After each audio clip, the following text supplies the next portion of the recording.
and Sustainable Development for the Kingdom of Morocco, Your Excellency Dr. William Samoei Ruto, President of the Republic of Kenya, Excellencies, Heads of State and Government, distinguished delegates, welcome to this high-level segment of the 6th session of the UN Environment Assembly.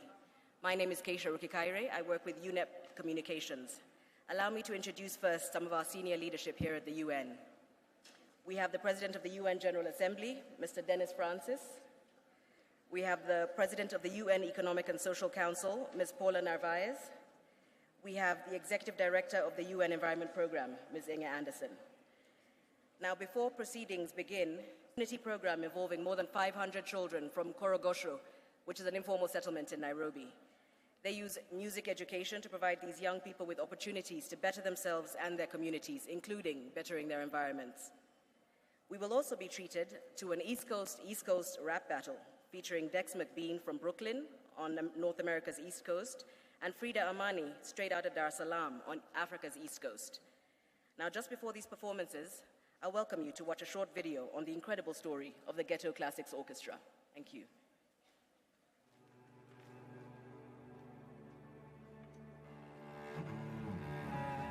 Every person deserves to grow and live in a healthy environment. But the reality for millions of people today is far, far away from this. Our hurting planet is leaving us sick, poor, and weak.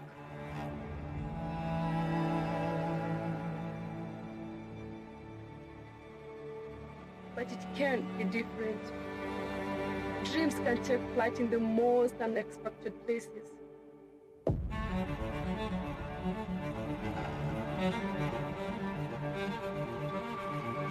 Work together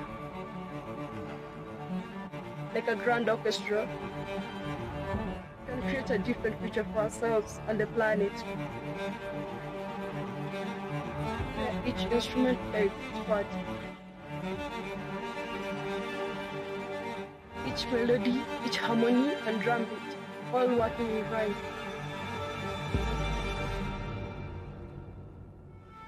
Together, we can achieve the future we want and return to harmony with nature.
Give it up one more time for Ghetto Classics Orchestra.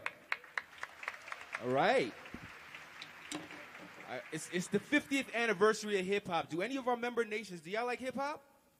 Yeah? Senegal, I see you. All right. Hey, is anybody in here down with the United Nations Environment Program? Make some noise.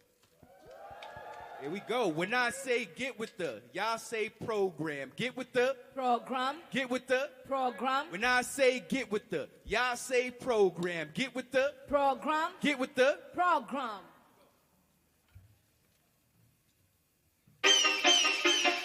Hello.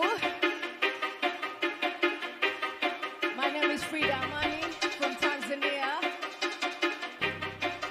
Oi. First up, today's a celebration. We on the right track. to a better destination. I would like to say congratulations, the UN did it for every nation. Wait, what? Pardon the interruption. All these accomplishments and really you've accomplished nothing. Species extinction, pollution as the temperature rises. We're in the middle of a triple planetary crisis. We don't deny this triple planetary crisis. Okay. Exactly why UNEP exists. Together is the only way our planet gets fixed. The Earth can heal itself with less human interference. We also what happened during the pandemic. Whoa, don't even mention that. You see exactly where I'm getting at. Nature's continuity, human creativity equals better planet for you and me. Our impact ecologically, multilateral policy is how we protect Mother Earth. Our apologies, better global quality, and together possibly might even lower a few temperature degrees. Whoa, free to chill. All of that is just polar ice cap. We need to scale back all of this greenhouse gas. 2023, hottest year in recorded history. What's multilateralism to me? Might as well be Swahili. Sending a mango, how we gon' heal the planet, protecting endangered species, reverse climate damage. Get with the program. Together we can heal the planet, protecting endangered species, reverse climate damage. Get with the program. How we gon' heal the planet, protecting endangered Species, reverse climate damage. Get with the program. New York to Kenya, long as our nations all come together. Muda huu wakati huu ni wetu kulinda kutunza dunia yetu kwa pamoja tusoge tungane kwa mazingira mina wetu jitole. Okay, but vipi tutakuwapa mema kujenga nyenzo wakati mpango ni wa mataifa uwezo. How we get together, all of our interests differ. Toothless policy leaves only paper tigers unindated. Multilateralism, yes.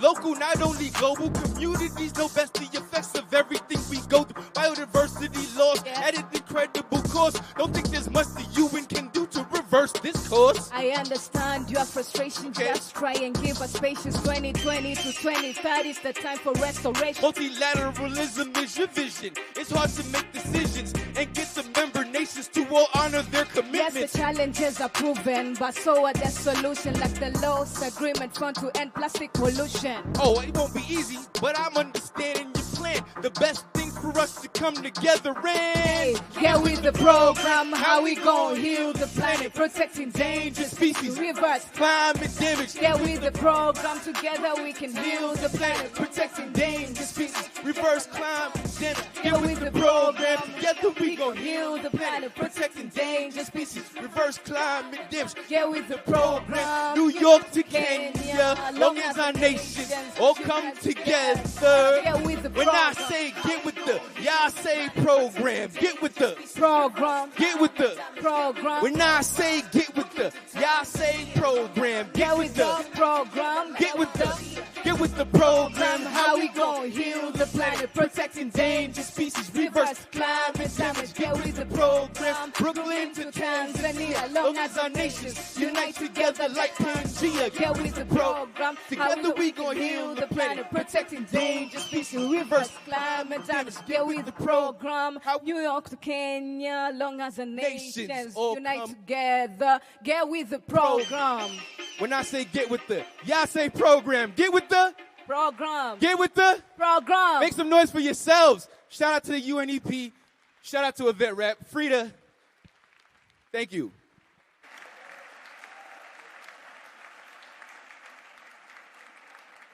Huge thanks to those fantastic acts, Ghetto Classics, Dex McBean and Frida Amani, who are helping us get with the program this morning. And now to begin formal proceedings, I will invite Her Excellency Ms. Leila Ben Ali, President of UNEA-6, to open the event. Thank you. Thank you very much. Excellencies, distinguished delegates, ladies and gentlemen, it's my great honor to call to order the third plenary meeting and to declare open the high-level segment of the 6th session of the United Nations Environment Assembly. A warm welcome to everyone who has gathered here for the high-level segment of the Assembly, which is taking place under Agenda Item 9 on the theme Effective, Inclusive and Sustainable Multilateral Actions to Tackle Climate Change, Biodiversity Loss and Pollution. I am informed that more than 5,500 participants have joined us for the 6th session of the Environment Assembly, which is indeed a testament of the growing recognition of UNEA as the center of multilateralism and the role of Nairobi as the environmental capital of the world.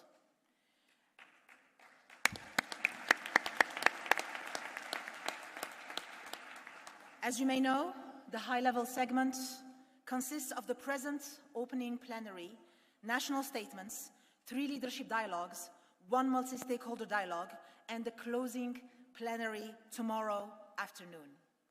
And I look forward to continue working closely with you within the next 2 days to make this session a success. I now have the honor to address the Assembly.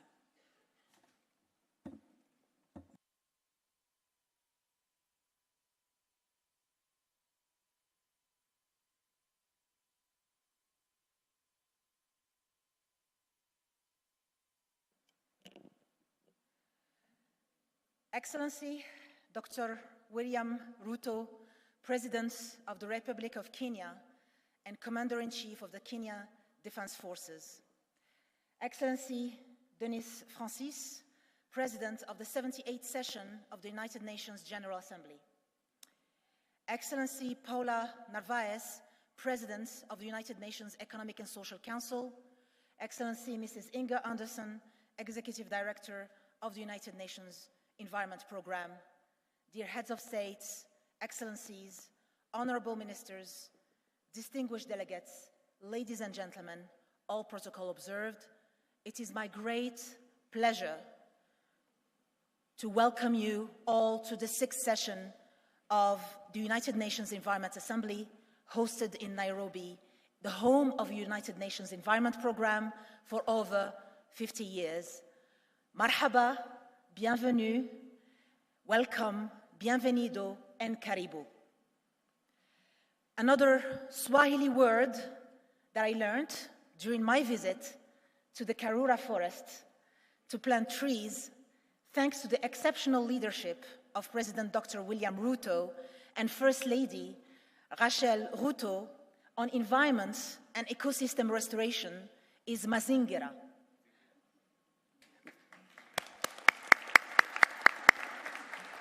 Which means environment. Excellencies, distinguished delegates, we take great pride in the progress made on the global environmental agenda, but we know that we are fast approaching the point of no return, where human progress is at risk. In many areas of the world, the point of no return was already reached. 3.2 billion people, or 40% of the world's population, is suffering from ecosystem degradation, requiring immediate action. We are here to ensure that multilateralism is strengthened to deliver solutions critical to tackling the planetary environmental crisis of climate change, biodiversity loss, and pollution, and their side effects of desertification, ecosystem degradation, and drought. Excellencies, distinguished delegates, let me say a few words about environmental multilateralism. In 2024, we have many reasons to be distracted by our mission of putting the world on a sustainable development path, since we are all facing 3 inflection points wherever we live. In 2024, there are at least 2 major armed conflicts in Europe and the Middle East, with devastating effects and global geopolitical, economic, and social implications that are felt in every part of the world. That is inflection point number 1. The second inflection point that might be distracting us as politicians and as policymakers is that 40% of the world's population might be electing or is electing its leaders this year. Leaders that might change or even reverse sustainability policies and achievements. And Excellencies, distinguished delegates, the third inflection point in 2024 is that the multilateral system is under unprecedented pressure, to say the least. That is why UNEA-6, the highest level multilateral decision-making body on environmental issues, gathering in 2024 in Nairobi, Kenya, is critical.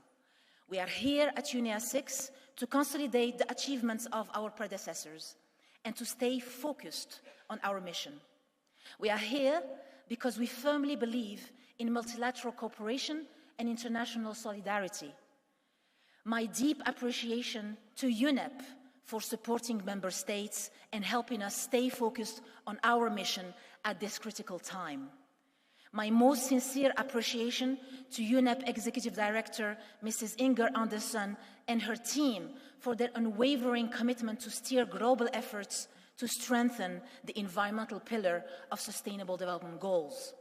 And my sincere appreciations to UNON DG Zainab Bangura and her staff for all the logistical and security services 24/7. Excellencies, distinguished delegates, yes, the multilateral system is under unprecedented pressure. And yes, we can rise to the challenge and deliver. His Majesty, King Mohammed VI, in his message to COP28 Dubai, emphasized this urgency. Quoting, quote, the IMF World Bank annual meetings held in Marrakesh concluded that there was a pressing need to reform multilateralism and development financing. Two levers humanity came up with to meet the challenges of the 20th century, two levers in which we believe. It is that conviction which is motivating my country as President of the United Nations Environment Assembly. Unquote, end of His Majesty's statement. This assembly focuses on addressing threats to species and ecosystems, and threats to our air, our soil, our waters. This assembly is about committing to decisive actions and credible solutions. In 2024, we have no choice but to act faster and with greater ambition. Environmental threats are disproportionately affecting some communities more than others. Science tells us that impacts we are facing are worsening. Last year was the hottest on record. Catastrophic events like raging storms, terrible droughts, devastating wildfires are becoming the new normals. But we have the solutions in nature, in our technologies, in innovations, in finance. And we know what is possible when we come together armed with ambition, with an open mind, and with unity. Because multilateralism works. One great example is the negotiations underway on the global treaty to end plastic pollution. This was a key outcome of the previous assembly that is only possible to implement if we stop the blame game and the finger pointing. We have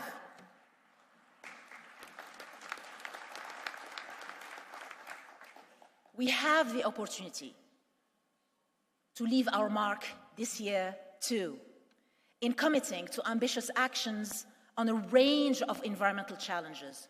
We must drive inclusive and multilateral action and focus on our energy on key and credible solutions. And the good news is that we have examples from around the world that we can emulate, from governments, from enterprises, from youth, civil society, local communities, that we can use to protect environmental health, to protect human health, and to protect human lives. We are convinced that the promise of revamping environmental multilateralism during this UN decade of ecosystem restoration cannot be delivered without a coordinated effort between the UN system and the most driven, the most enlightened leadership from the private and public sectors with cutting-edge technologies, investments in R&D, innovative funding expertise, and with sustainable engagement with local communities. That is why I've taken the initiative to put together a group of like-minded, purpose-driven leaders who share the personal sense of urgency to advance environmental multilateralism and to align financial flows with science and sustainability. These leaders pledge to coordinate with the UN system to build a better engagement from industry, and I've addressed a letter to His Excellency UN Secretary General so this group could form the Alliance of Goodwill Environmentalists and could possibly act as a much-needed support for upcoming UNEA presidencies, including from the Global South. Excellencies, dear colleagues, as President of this Assembly, my vision is to scale up efforts to overcome our challenges. We must pragmatically look at what we know works and scale that up faster and better.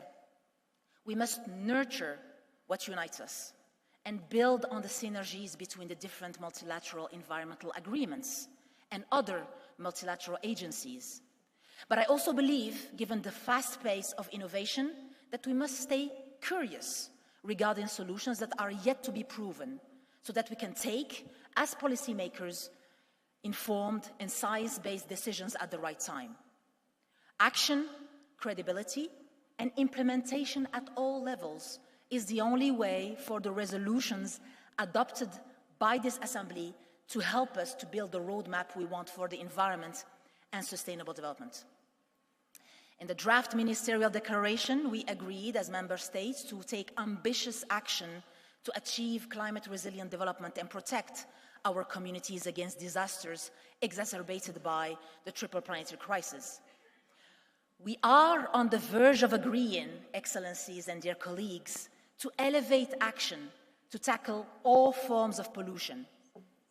We need greater cooperation to ensure a just and sustainable energy transition, an energy-secure future for all, while respecting local and national needs, including when it comes to inflation, poverty, and debt sustainability. And we must deploy greater efforts to enhance sustainable mining, incorporate land degradation, desertification, and drought into disaster risk management, and also to achieve gender equality and to empower youth and children, because after all, we are doing this for them. And let's ensure that our actions will be truly and credibly leaving no one behind. Excellencies, dear colleagues, it is my hope that this Environment Assembly will demonstrate that challenges are best addressed when the community of nations and citizens of the world join forces with an open mind. Our efforts today will be crucial to secure our world for the benefit of our people and our planet. To conclude, Excellencies and dear colleagues, I continue to count on your commitment and look forward to working with you in this United Nations Environment Assembly to deliver on the expectations of the international community and the expectations of our people. Thank you very much.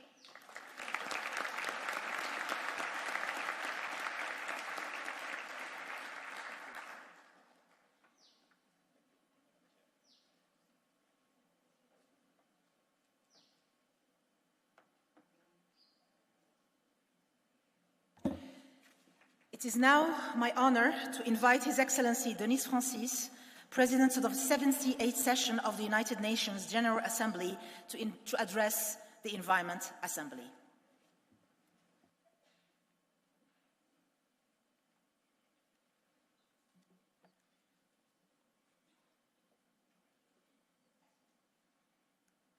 Your Excellency Dr. William Samoei Ruto, President of the Republic of Kenya.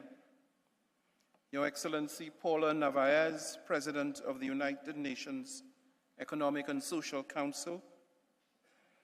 Ms. Inga Anderson, Executive Director of the United Nations Environment Programme. Her Excellency Laila Ben-Ali, President of UNEA in its 6th session.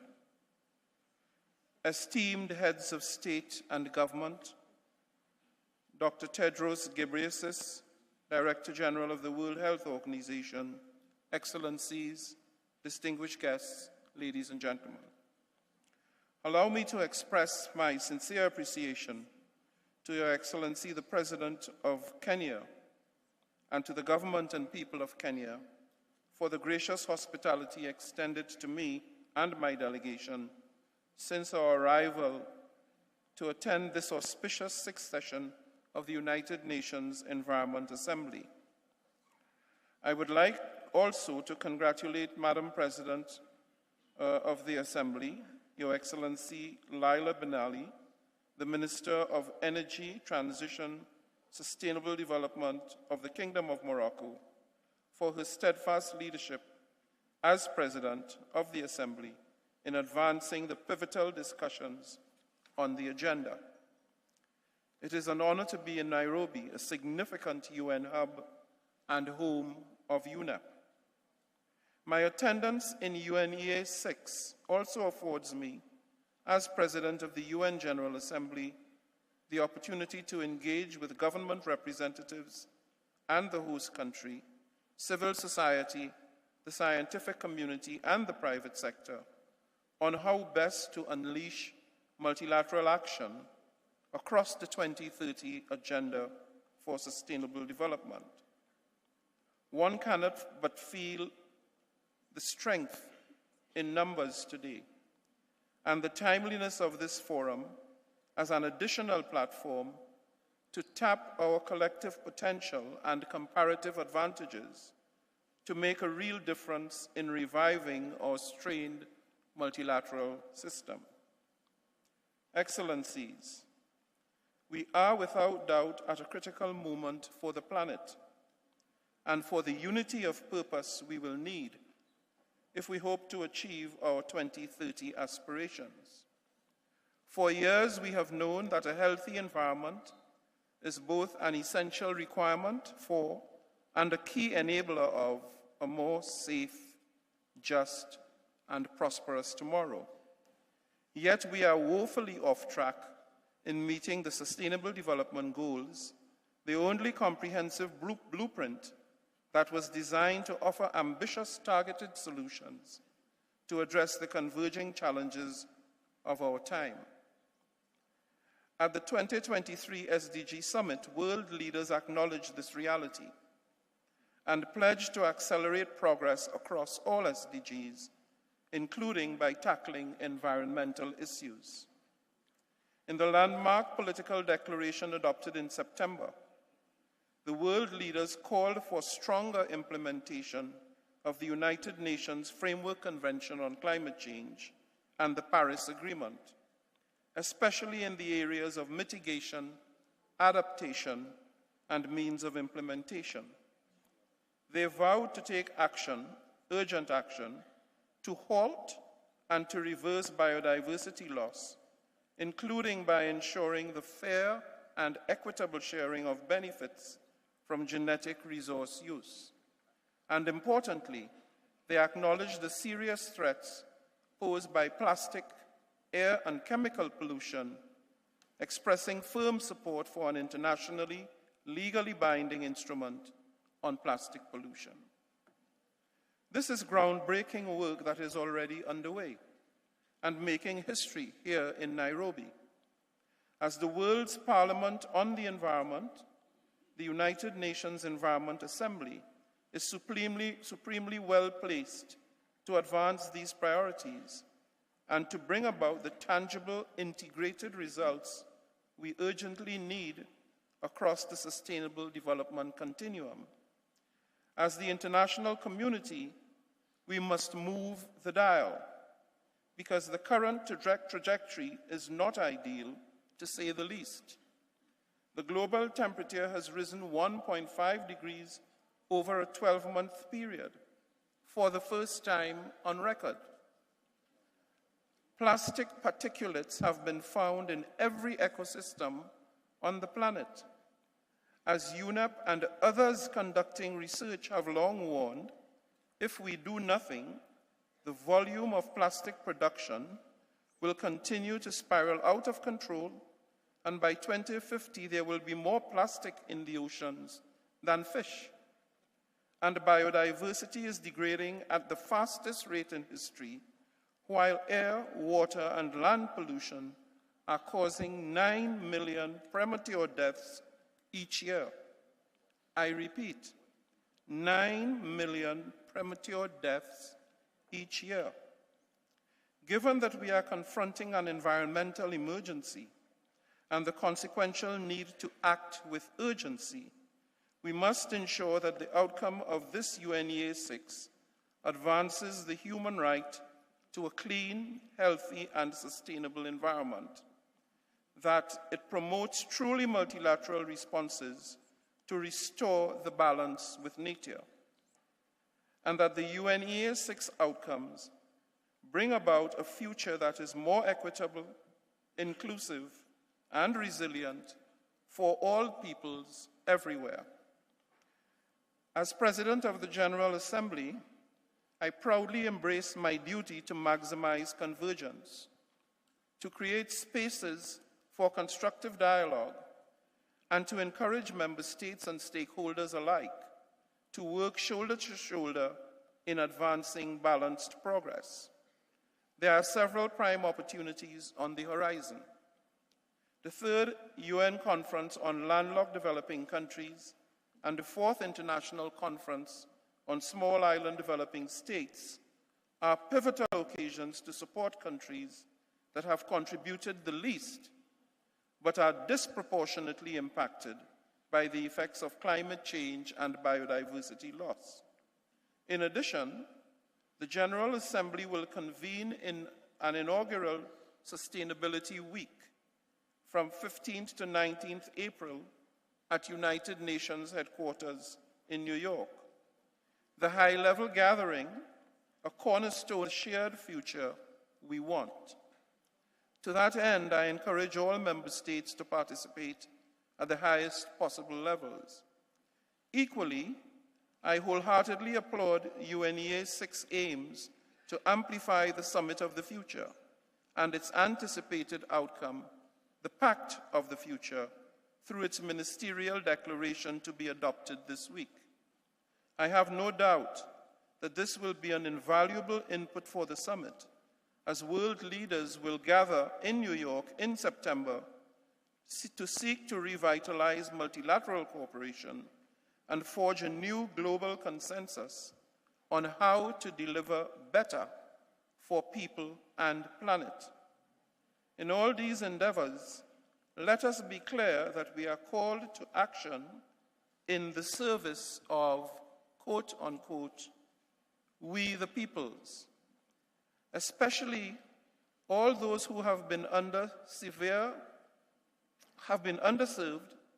and at highest risk of being further left behind, the LDCs, the LLDCs, and the SIDS, and those underrepresented at the negotiation table to advocate for better solutions, that is, women, children, indigenous peoples, persons belonging to minority groups, and other vulnerable communities. Translating commitments into meaningful change means stepping up implementation of the Addis Ababa Action Agenda by significantly scaling up finances for sustainable development and providing the means of implementation to developing countries. It means forging the strong and diverse partnerships that will be essential for our success. And it means mobilizing and allocating the financial and technological support to implement sustainable and environmentally sound solutions. Without being overly optimistic, and as we chart the path ahead, let me conclude with a quote from Maurice Strong, UNEP's first executive director and pioneer of global sustainable development, who once said that, and I quote, "I am convinced the prophets of doom have to be taken seriously. I'm equally convinced with the desired unity of purpose that we can and must usher in a new era of planetary stewardship, one that catalyzes action across multiple fronts to bring about peace, prosperity, progress, and sustainability for all, everywhere.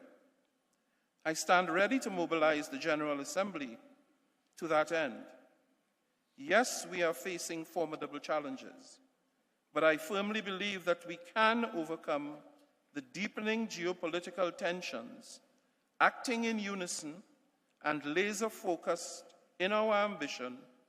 We stand a better chance to succeed in overcoming the myriad of challenges we are up against. I thank you.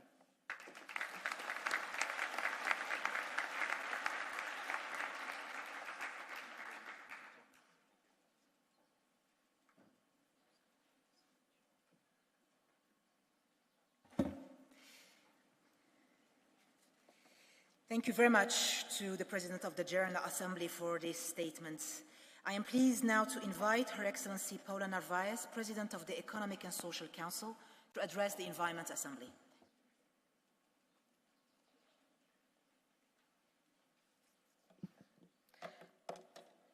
Su Excelencia, señor Presidente, Dr. William de Kenia, Dr. William Ruto, Su Excelencia, Presidente de la Asamblea General, señor Denis Francis, Directora Ejecutiva de UNEP, señora Inga Andersen, señora Presidenta de la UNEA-6, señora Leila Bendi, señoras y señores autoridades del Sistema de las Naciones Unidas, señores y señoras ministras, señores y señores jefes de Estado, excelencias, distinguidos invitados e invitadas.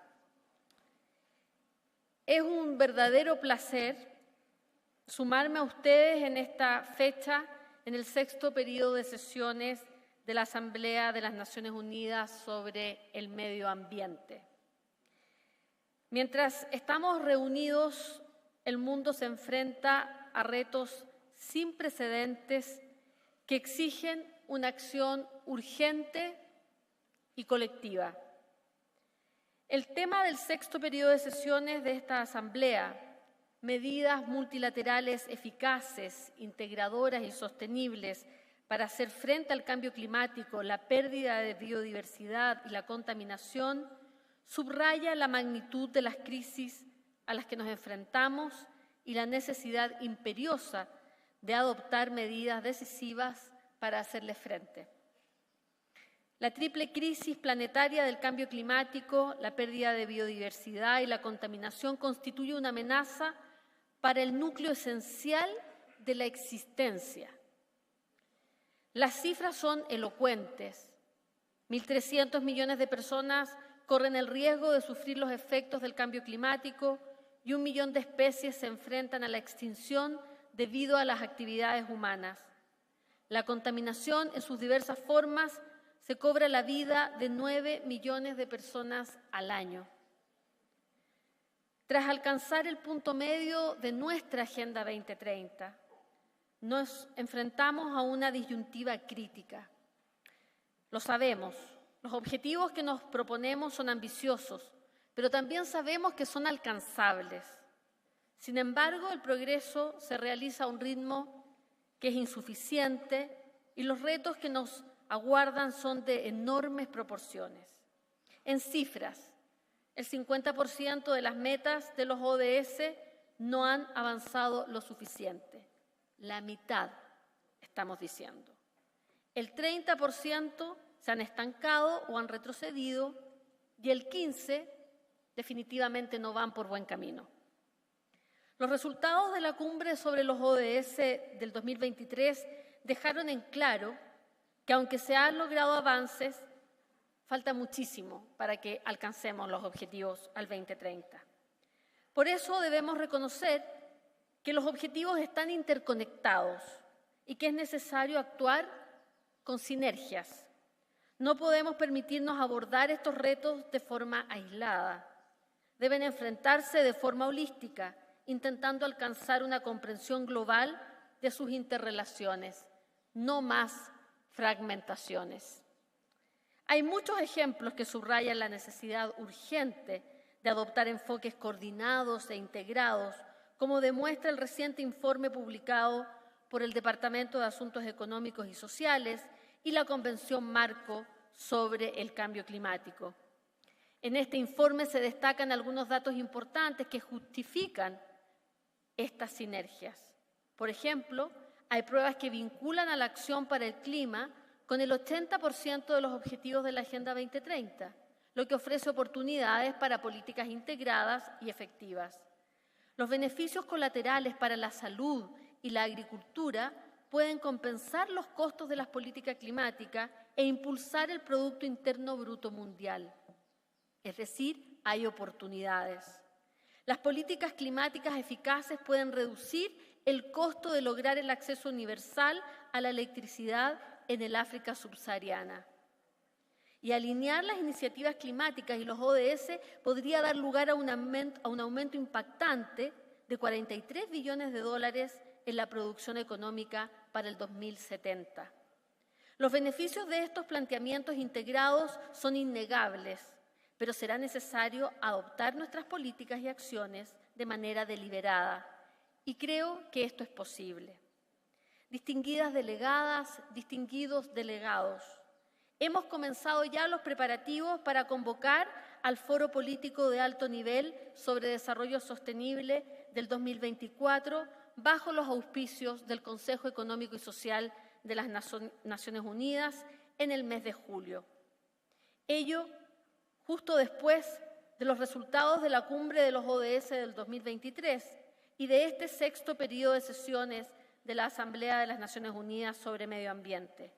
Los resultados de esta asamblea se incorporarán a las deliberaciones del Foro Político de Alto Nivel y sin duda supondrán una importante contribución a la labor del Consejo, en particular por su examen al Objetivo de Desarrollo Sostenible número 13 relativo a la acción climática, pero sin perder de vista la interacción con los demás objetivos bajo revisión, el 1 sobre pobreza, el 2 sobre hambre y seguridad alimentaria y el 16 sobre instituciones sólidas.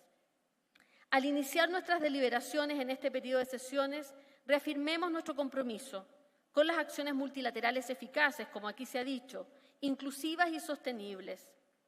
Aprovechamos esta oportunidad para redoblar las ambiciones de lograr un resultado significativo, forjar nuevas alianzas, movilizar recursos y catalizar un cambio transformador.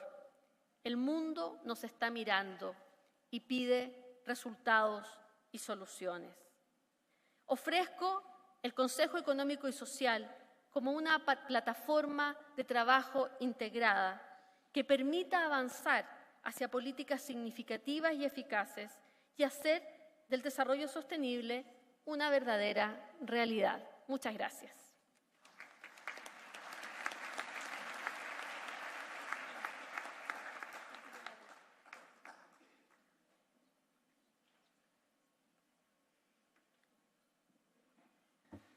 Muchas gracias a la señora Presidenta del Consejo Económico y Social.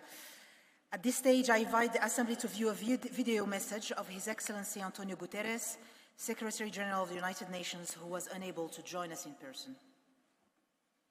President Ruto, dear leaders, excellencies, friends, thank you for coming together at this important assembly to tackle the environmental crisis we face. Your efforts are urgent. Our planet is on the brink. Ecosystems are collapsing. Our climate is imploding. And humanity is to blame. The fallout from poisoned rivers to rising seas harm us all. Yet, those least responsible suffer most, a burning injustice. We must work together to combat this crisis, recognizing the links between them, to put the world on a sustainable path and turbocharge sustainable development. That means taking urgent action to accelerate a just transition from fossil fuels to renewables, to adapt to extreme weather, deliver climate justice, get a grip on pollution, protect and restore ecosystems, and drive progress towards the other targets in the Kunming-Montreal Global Biodiversity Framework. Countries must set national targets to deliver that framework.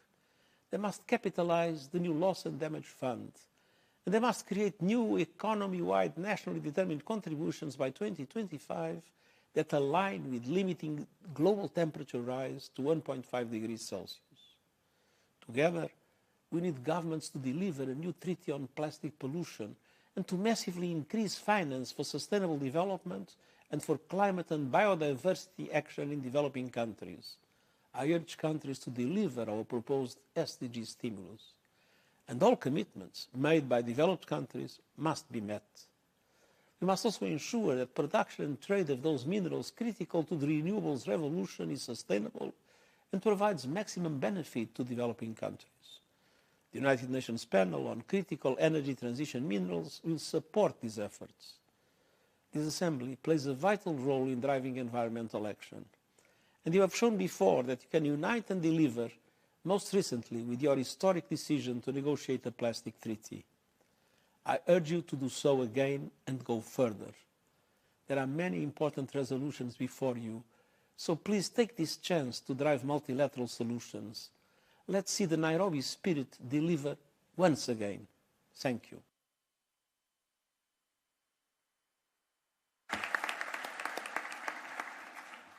Thank you to His Excellency the Secretary General for his good wishes for this session. It's now my pleasure to invite Mrs. Inga Anderson, Executive Director of the United Nations Environment Programme, to address the Assembly.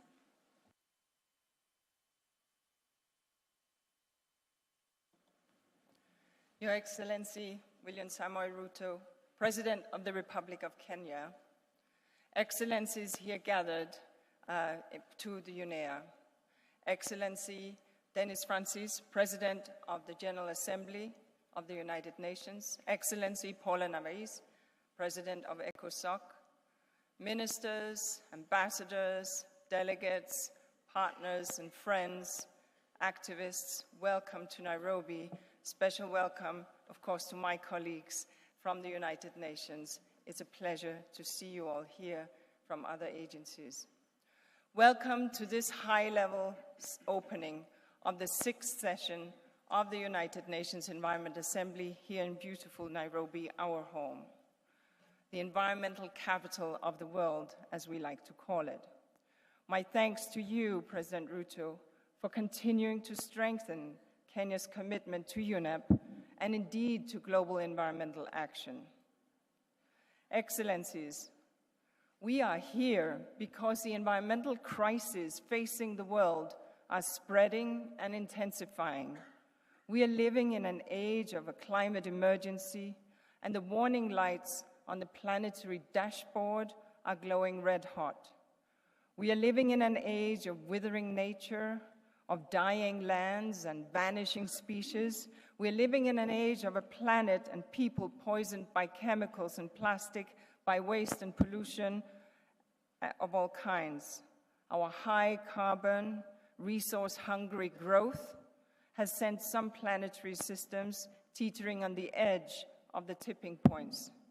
Once these systems fail, they may not rise again, and humanity itself might also find itself flawed.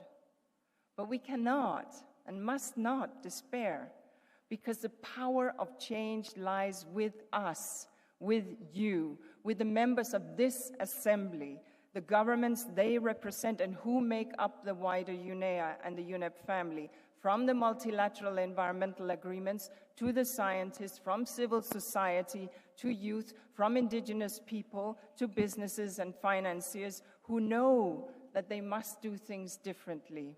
We, this big global family, must stand together and push back against that triple planetary crisis, the crisis of climate change, the crisis of nature and land loss, and the crisis of pollution and waste, to create space for the climate to stabilize, for nature to recover, and for us to deal with pollution, and in so doing, providing the basis for our economies and our societies to flourish, and to flourish sustainably.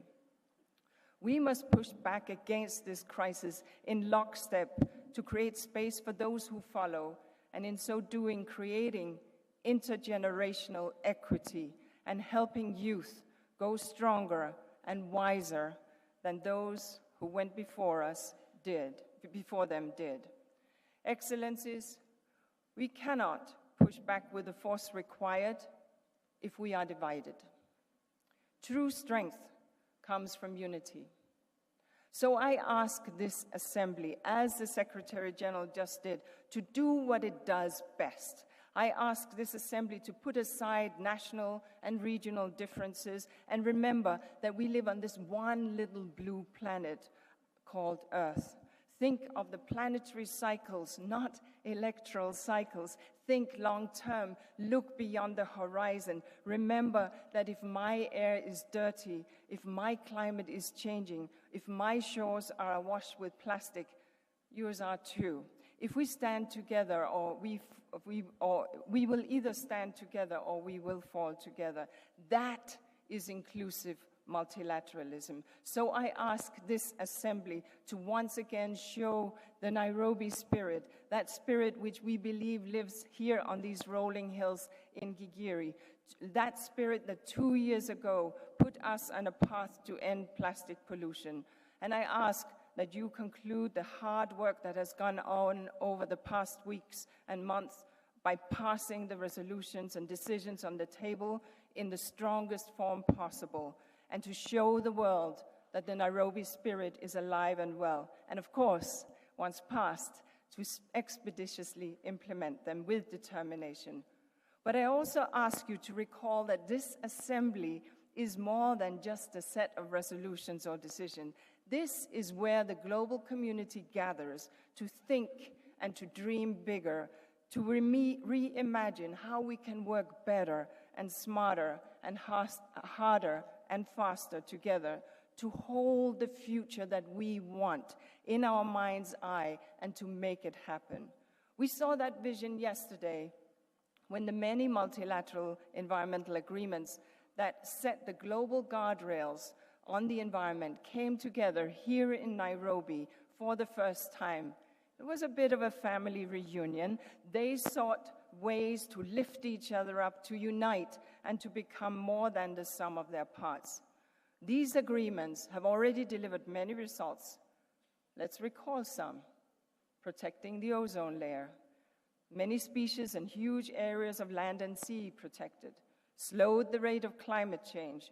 Raised the profile of desertification and land degradation action. Eliminated toxic substances dangerous to human and planetary health, and much, much more. Made in UNEP, these MEAs are making massive progress wherever they are and really delivering on environmental multilateralism. If they can do, they are here, and by unifying their efforts and by following suit, we can make a much stronger future that we all want become reality. Excellencies, as I said, we are living in an age of intensifying environmental threats, but we are also living in an age of cascading commitments, hope, and action. The environmental movement, as embodied in this assembly, is bigger than ever, stronger than ever, more united than ever. We can push back against the triple planetary crisis if we show unity of purpose at this assembly and beyond.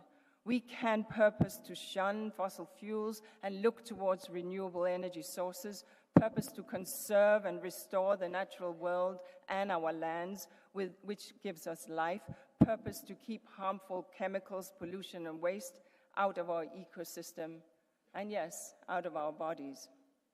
This is our great task, the most important one we will ever undertake.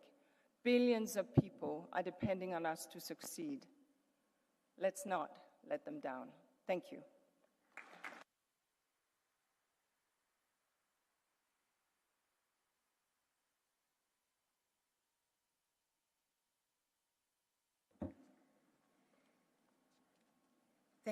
Thank you very much for your inspiring remarks, as usual, my dear Inga Anderson. And I wish to take this opportunity to thank the entire UNEP Secretariat for the tireless efforts, and the Deputy Executive Director, Mrs. Elizabeth Mrema, in leading the preparations of this session. I now have the pleasure to invite Dr. Tedros Ghebreyesus, Director General of the World Health Organization, to address the Assembly.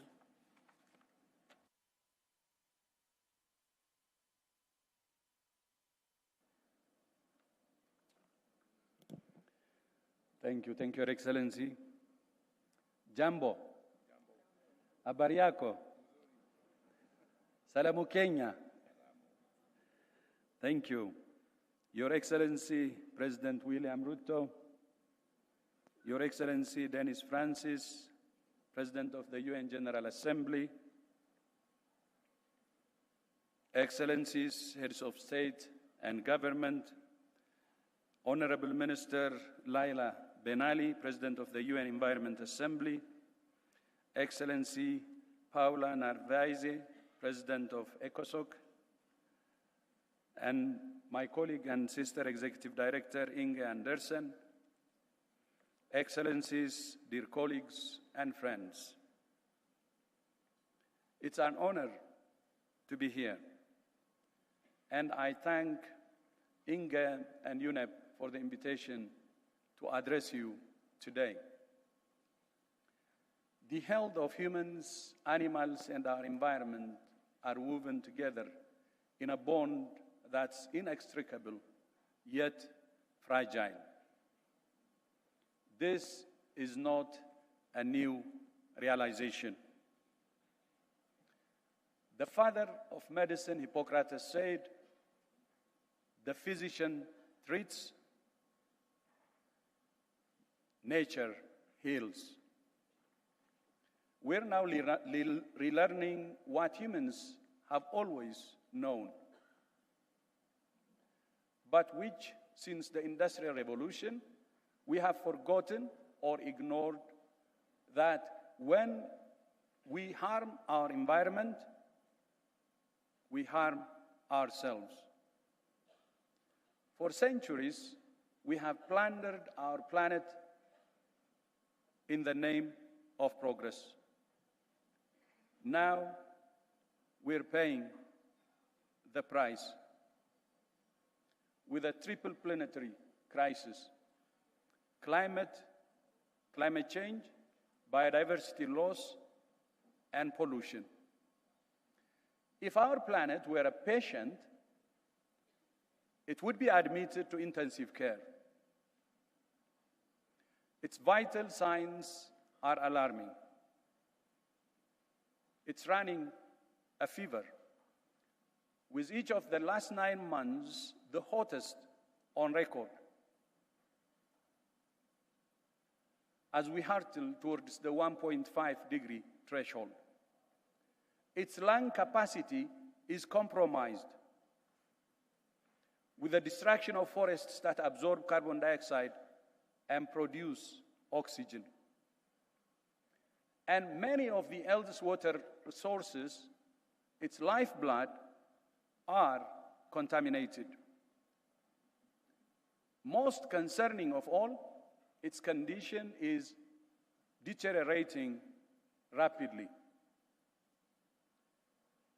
Is it any wonder then that human health is suffering when the health of the planet on which we depend is in peril?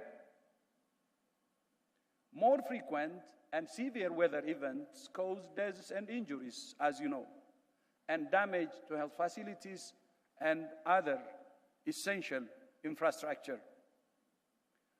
More heat waves contribute to more cardiovascular disease. Air pollution drives lung cancer, asthma, and chronic obstructive pulmonary disease. Chemicals such as lead cause intellectual disability, cardiovascular, and kidney disease. And drought and water scarcity affect food production, making healthy diets less affordable. Meanwhile, climate change is leading to shifts in the behavior, distribution, movement, range, and intensity of mosquitoes, birds, and other animals that are spreading infectious diseases such as dengue and malaria to new areas. Illegal wildlife trading also increases the risk of zoonotic spillover that can trigger a pandemic, highlighting the importance of primary prevention to reduce risk. The threats to health from climate change, pollution, and biodiversity loss are not hypothetical risks in the future. They're right here and right now, which makes health the most compelling reason for climate action. And yet, COP28 in Dubai last year was the first COP to include a day dedicated to health. And I would like to appreciate the leadership of the United Arab Emirates on this. The causes of this crisis are multi-sectoral. So too are its impacts, and so too must be our response. Collectively, we got ourselves into this mess.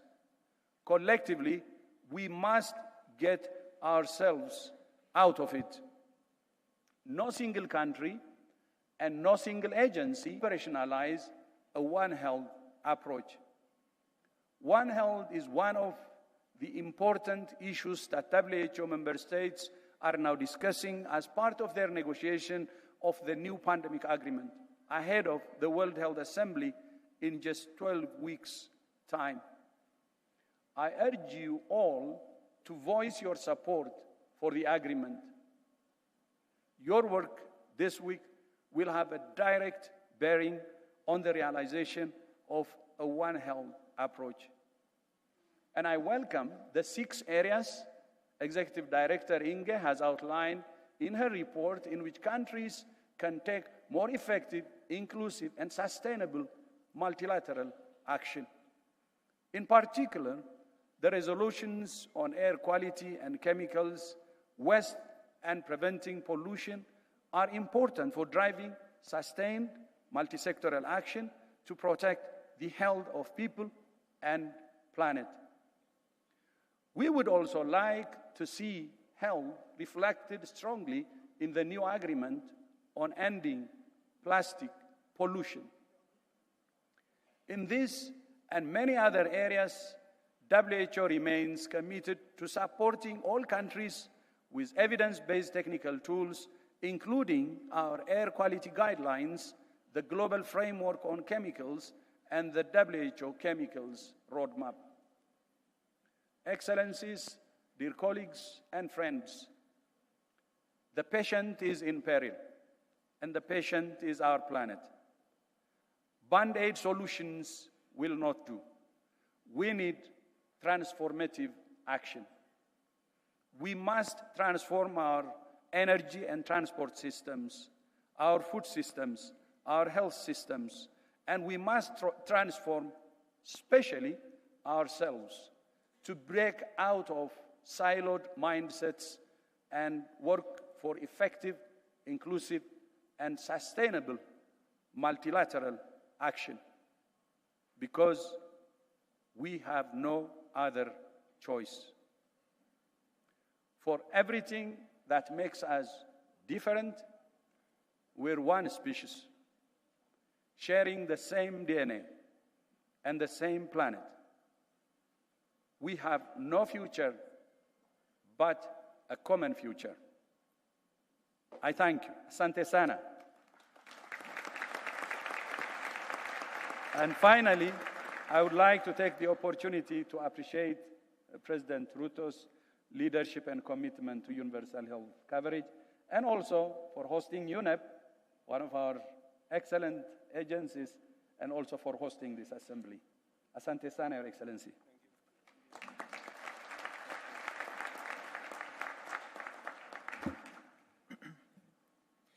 Thank you very much, dear Dr. Tedros and the Director General of the World Health Organization for this statement. And I think one sentence will resonate with us for the next couple of days.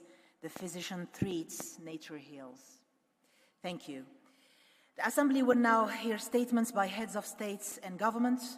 I now have the absolute honor to invite His Excellency William Ruto, President of the Republic of Kenya and Commander-in-Chief of the Kenyan Defense Forces, to address the Environment Assembly.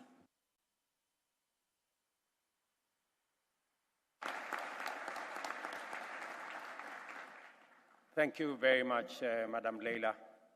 Your Excellency, Madam Leila Ben Ali, President of UNEA-6. Your Excellency, Paula Neves, President of Economic and Social Council of the United Nations. Your Excellency, Abiy Ahmed Ali, Prime Minister of Ethiopia, and my guest who is on a state visit to Kenya. Your Excellency, President Hassan Sheikh, President of Somalia. Your Excellency, President Eric Mokwetsi Masisi, President of Botswana. Your Excellency, President Ismail Gele, President of Djibouti, Your Excellency President Brice Oligui, President of Gabon, Excellencies, Vice Presidents, Prime Ministers, Heads of State, Honorable Ministers, distinguished delegates, ladies and gentlemen, good morning and welcome to Kenya. During the third Intergovernmental Negotiating Committee, which was held here in Nairobi last November to develop a global plastic treaty, I promised in this very hall to abolish visa requirements for anyone coming to Kenya. I want to announce here that we did exactly that.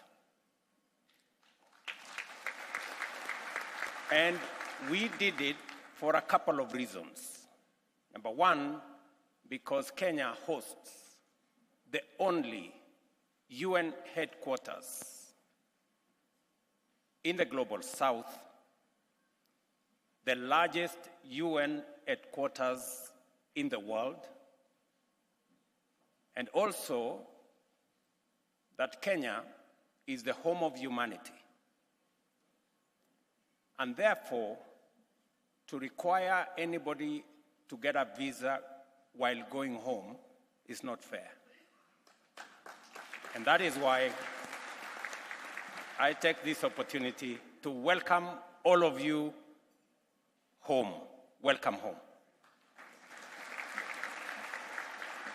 The sixth session of the United Nations Environmental Assembly, UNEA-6, convenes under the theme that aptly captures the essence of what we need to achieve. Given the magnitude and the urgency of the existential crisis that humanity and life on our planet is grappling with, only collective action at the multilateral level that is effective, inclusive, and sustainable biodiversity loss and pollution.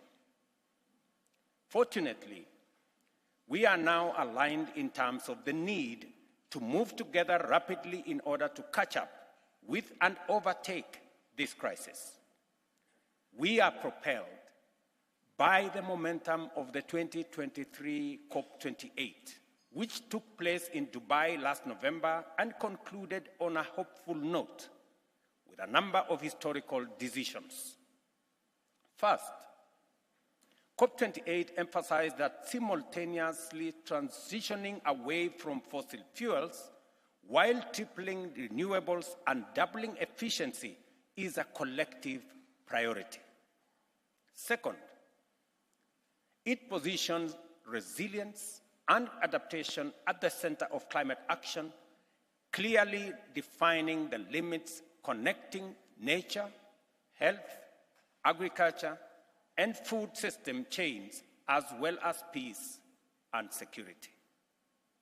If there was ever any doubt, COP28 confirmed that climate change is no longer to be seen as an abstract concern residing in distant future, but a real and present danger that requires urgent collective action from all of us.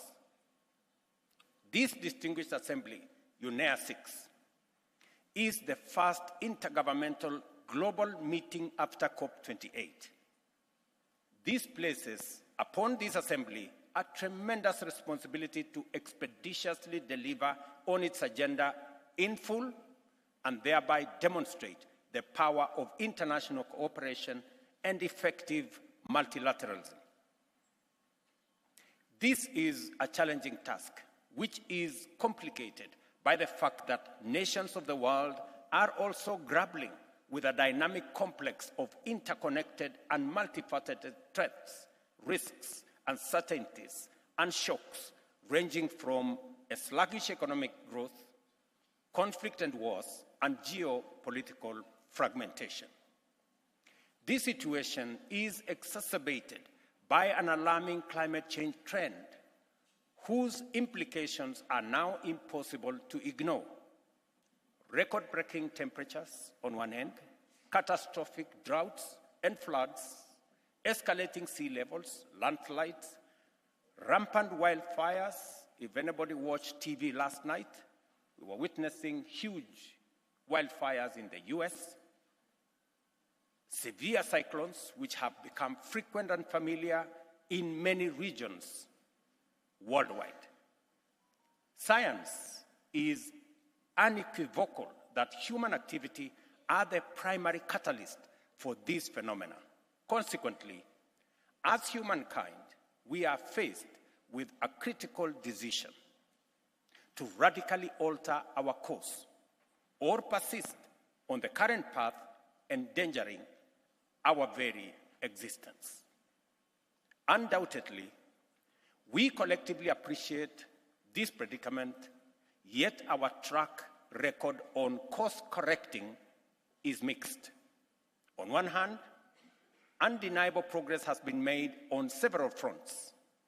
At COP28, we operationalized the Loss and Damage Fund to support economic and non-economic losses and damages associated with adverse effects of climate change in climate-vulnerable developing nations.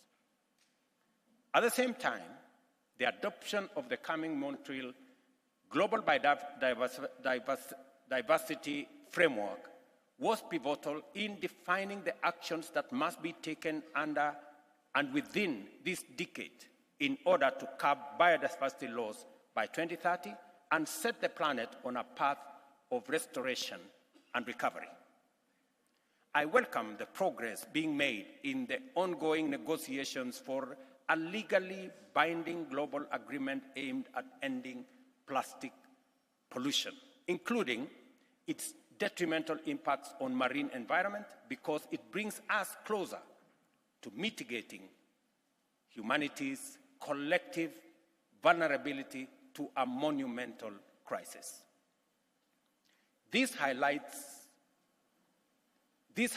outline the various positive developments and are an eloquent statement to the collective determination and strategic foresight which now inspired our multilateral endeavors. On the other hand, it is important to point out that incremental steps are no longer sufficient in the face of rapidly escalating threats. We are off track and off target when it comes to fulfilling critical parameters on many indicators of action and delivery. Despite increased awareness and efforts, global greenhouse gas emissions are still on the rise. Pollution patterns are veering in an alarming direction, and biodiversity is confronted with multifaceted and escalating threats, along with the risk of an accelerating rate of loss. No economy, community, or nation can tackle these challenges single-handedly with any hope of success. Nevertheless, for all of us, all the work must begin at home with effective domestic measures. Kenya, the government of Kenya has instituted a comprehensive institutional framework to anchor decisive interventions across numerous sectors, including energy and pollution, forest conservation, and critical landscape restoration, agriculture and food systems, as well as nature and biodiversity. The aim is to proactively reverse the impact of climate change and promote the resilience of our people and our economy. I invite you to find time and visit some of the projects in Kenya to witness the passion, the commitment, determination, and ingenuity of our people and what they bring to these endeavors.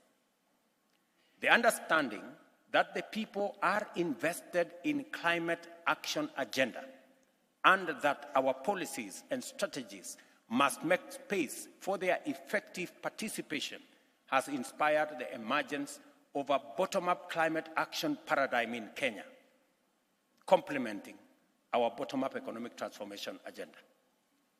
I take this opportunity to express gratitude and appreciation to all our partners, led by the leadership of the UN system, for supporting us in driving this agenda.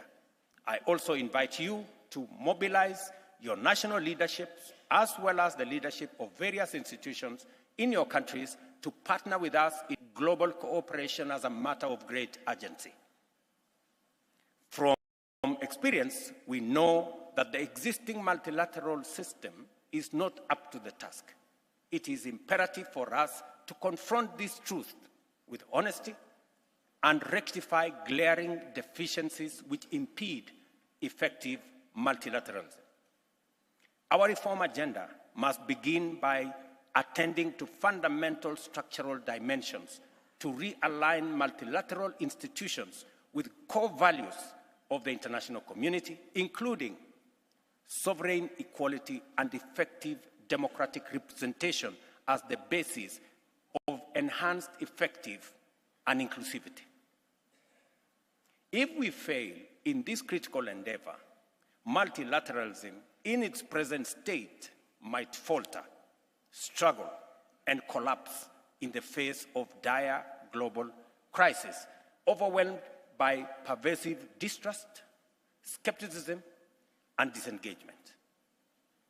The time has come for us to find and apply the levers of transformational change in order to address multiple priorities simultaneously. Last September, Kenya and the Africa Union Commission convened the first Africa Climate Summit here in Nairobi. The summit culminated in the Nairobi Declaration on Climate Change and Call to Action, which set out our vision as Africans for climate-positive economic growth and development on our continent. The summit recognized that our continent has the fundamentals to spearhead progress along a path compatible with effective climate action by serving as a cost-competitive industrial hub with a capacity to support other regions in achieving their net zero ambitions. It also called for the urgent reform of the global financial architecture to rectify its current deficiencies and modernize the entire system to meet the development needs of the majority in the 21st century. African countries and many other developing countries pay significantly higher costs, up to 5 times more than others, for our debt. Those seeking investments in private projects face high costs of capital driven by real and imaginary risks. This arbitrary, unjust, discriminatory, and unequal state of affairs is untenable given the pressure of time, limited resources, and the imperative to actualize a fairer and more inclusive development and responsive global governance. Excellencies, ladies and gentlemen, international collaboration is crucial in promoting the adoption of the reduce, reuse, and recycle life cycle approaches to waste that are vital for sustaining the blue economy and its ecosystems. Kenya's response to ban single-use plastic has proved effective. To build on this progress, we are implementing the Green Economy Strategy and Implementation Plan to shift waste management to a circular economy. I urge the global community to advance towards a climate-neutral, resource-efficient, and circular economy. We commend United Nations Environmental Programme, UNEP, for its role in the intergovernmental negotiations for the Global Plastic Treaty. Building on this achievement, and in line with promoting efficiency and effectiveness, I urge the global community to support Africa's position that the Secretariat of the treaty be headquartered here in UNEP.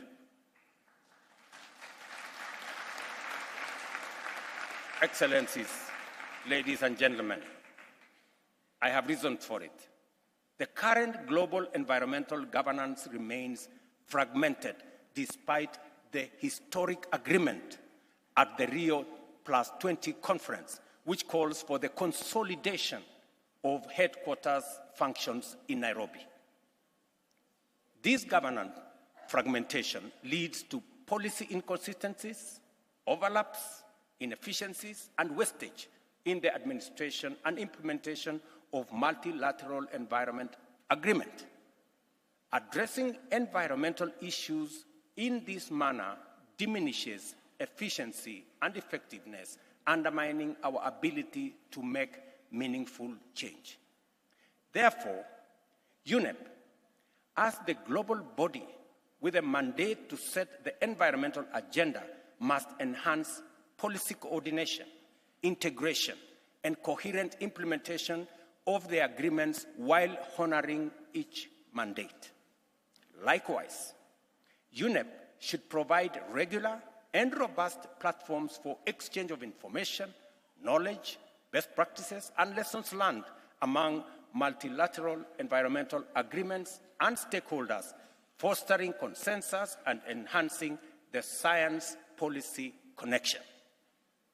With these important mandates in mind, I note with concern that financing from the UN regular budget and voluntary funds remain insufficient for UNEP to effectively deliver. And I am happy Dennis Francis is here with us, that you will consider at the UN General Assembly the requests that have been made by UNEP on modernizing the facilities here. We are very proud that this compound where we are today is the largest UN compound on earth. Here, we have 140 acres donated by the people of Kenya because we believe in what UNEP is doing. We would expect a lot of support from the rest of the UN community to make this facility a truly environmental headquarters of the globe. I therefore urge the UN General Assembly to secure new, substantial, and reliable funding from its regular budget to provide consistent and sustainable support for UNEP's crucial work. Additionally, I appeal to donors to increase their voluntary contributions, recognizing the urgent and vast scope of current environmental challenges. Excellencies, ladies and gentlemen, we have 6 years left to deliver on the UN 2030 agenda for sustainable development. Unless we collectively undertake radical positive action, we are on course to fail. The obligation falls on each one of us to clearly identify their role in order to define our contribution to this collective endeavor. Each of us must challenge ourselves and one another to unleash and harness our collective creativity and solidarity. May the decisions and the discussions and engagements in these sessions mark a significant leap forward in this vital goal. As I conclude, I have been informed by the chair that most of the meetings have taken very long, sometimes ending at 2 a.m. in the morning, sometimes at midnight. You have done a very good job, and you deserve some holiday after this meeting. I just want to give you some hints on where to find a place to enjoy your time after this very committed service to humanity. One is that about 10 or 15 minutes from your hotel room is Nairobi National Park. You can visit Nairobi National Park. I, however, want to warn you that we have a fence around the Nairobi National Park, but sometimes the lions break out. So in the event that you meet a lion on the streets, please be careful. They are wild. Let me give you another hint that if you thought it's only humans who elect members of parliament and have a legislative body, I invite you to go to Naivasha, and you will find a phenomenon called the baboon parliament, where baboons meet regularly at a particular place, at a particular time, and they discuss their legislative issues. And if you have a bit more time, you may want to go to Masai Mara, where we have the wildebeest migration. And this migration is much more orderly than the human migration. They know how to cross borders, and they know how to move without causing any environmental damage. And if you have a bit more time, please travel to Lamu, and you will have an opportunity to watch the swimming lions there. And finally, you may want to watch another migration called the whales migration in a place called Tana River. So, you have ideas on what to do after this conference. And I wish you very fruitful deliberations. Thank you very much.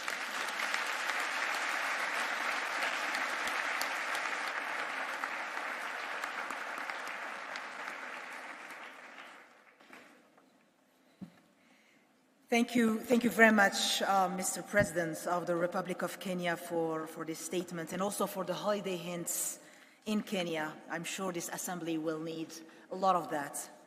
Please allow me to take this opportunity to extend, on behalf of all delegations, our sincere appreciation to the people and the government of Kenya for their hospitality and for being champions for the environment.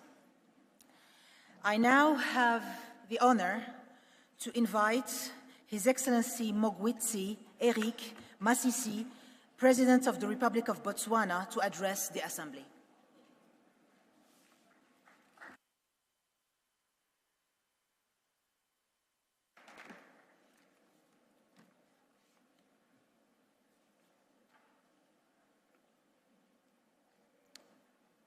Your Excellency, Dr. William Samoei Ruto, President of the Republic of Kenya, Your Excellencies, colleague heads of state and government here present, Your Excellency, President of the 78th General Assembly, President of the United Nations Environment Assembly, President of ECOSOC, Executive Director of UNEP, the Director General of WHO, Deputy Executive Director of UNEP, distinguished delegates, ladies and gentlemen, a very good morning to you all. I wish from the outset to extend my gratitude to His Excellency William Samoei Ruto, President of the Republic of Kenya, for inviting me to this auspicious summit and for the gracious hospitality extended to me and my delegation since our arrival in this green city of Nairobi. We are convened here in the beautiful city of Nairobi to collectively address the critical environmental challenges facing Mother Earth today, with a view to creating a coherent system of international environmental governance. The importance of a healthy planet for human progress and prosperity is highlighted in the 2030 Agenda for Sustainable Development. This global concern is underscored by a sharp awareness of our degraded planet as a result of the three planetary crises of climate change, nature and biodiversity loss, pollution and waste, as well as other global environmental challenges. The net effect of these problems and challenges is that they pose limits on the attainment of the desired and most optimum levels of human well-being and prosperity, thus creating obstacles to a better future for all of us, now and for our posterity. Madam President, only through collaborative action can we hope to safeguard the diversity of life on Earth and secure a sustainable future for generations to come. The urgency of this task calls for global cooperation and commitment to ensure the resilience and well-being of our precious planet. Similar to many countries worldwide, Botswana is not immune to prevalent global environmental challenges. These challenges are largely linked to various factors, including socio-economic development evidenced by the expansion of the industrial sector, mining activities, commercial centers, and the ongoing urbanization within the country. They are also coupled with shifting lifestyle patterns and consumer habits, which serve as significant driving forces for environmental degradation, most typically being littering. Madam President, I must hasten to add that in responding to the global call for action on planetary survival, Botswana has taken steps in the right direction. In this regard, we are making significant strides towards transitioning from coal-fired plants for generating electricity to embracing alternative renewable energy sources. As part of implementing the energy policy and renewable energy strategy, my government has made the decision to increase renewable energy penetration from 2% to 30% by 2030. This will be achieved through the implementation of solar, photovoltaic, concentrated solar plants, and wind energy projects, and will double the nationally determined contribution. Madam President, in 2021, the Government of the Republic of Botswana approved the integrated waste management policy with calls for a paradigm shift from the linear to circular economy concept, which promotes waste recovery, reuse, and recycle. By turning waste into an economic good, we will not only be addressing environmental challenges, but also socio-economic factors through job creation and income generation for the communities, thereby allowing nature to recover. Furthermore, Botswana is reinforcing its commitment to a circular economy by developing the waste management value chain roadmap to enhance the understanding of the circular economy concept and business opportunities in the waste value chains. This necessarily entails investing in waste recovery, recycling, and the reuse infrastructure and awareness outreach campaigns to promote proper waste disposal and recycling practices nationwide. Madam President, pollution is a serious matter that does not only threaten the environment, but is also a threat to both human and animal health because of the interconnection of ecosystems that are habitats to people and to animals. As a country, we are cognizant of this issue, and some of the work we have done include the development of a strategy for management of electronic waste and working with the Dental Association of Botswana on the elimination of mercury in dental amalgam. The elimination of mercury is in line with the Minamata Convention in recognition of the pollution threat that the chemical poses for the environment. Madam President, I'm also proud to emphasize that 40% of Botswana's land area is dedicated to conservation. This commitment underscores our nation's dedication to preserving biodiversity, ensuring the conservation of vital ecosystems, and contributing to global efforts to safeguard our natural heritage. And that is why it's no accident that you find the largest herd of elephants in the world in the wild, in Botswana. Botswana, like many other developing countries, requires significant financial resources to build climate resilience, mitigate the impacts of climate change, and transition to a low-carbon economy. In a quest to bridge the biodiversity finance gap, one of the commercial banks in Botswana has launched the first ever sustainable bond in the Botswana Stock Exchange, amounting to about $3.6 million. This private sector initiative will go a long way in supporting sustainable development and growth. Madam President, recognizing the efforts that Botswana has done and is continuously undertaking, it is in this context that Botswana pleads with developed countries to fulfill their financial pledges under the Climate Change Convention so that developing countries like yours and mine can access the funds and vigorously implement projects that enable sustainable development for planet Earth. During COP28, held in the United Arab Emirates in December 2023, we adopted the Loss and Damage Fund, and pledges have already been made by various countries. I urge those countries to honor their pledges in order to assist those greatly affected by climate change to assess and the much-needed resources for adaptation. Botswana and other Southern African countries are experiencing prolonged periods of drought and extreme temperatures that will surely have negative impact on the food security of our countries. Therefore, action is needed now. Excellencies, in my capacity as the chair of the Global Water Changemakers, we launched a high-level panel on water investments for Africa plan on the 2nd December 2023 during COP28, which aims to assist countries to mobilize at least $30 billion annually by 2030 for the achievement of water-related SDG targets on the continent. The Water Investment for Africa Plan proposes to mobilize at least 30% of the $30 billion from institutional investors, pension funds, and innovative finance. This campaign aims to close the water investment gap in Africa for the achievement of the water-related SDG targets.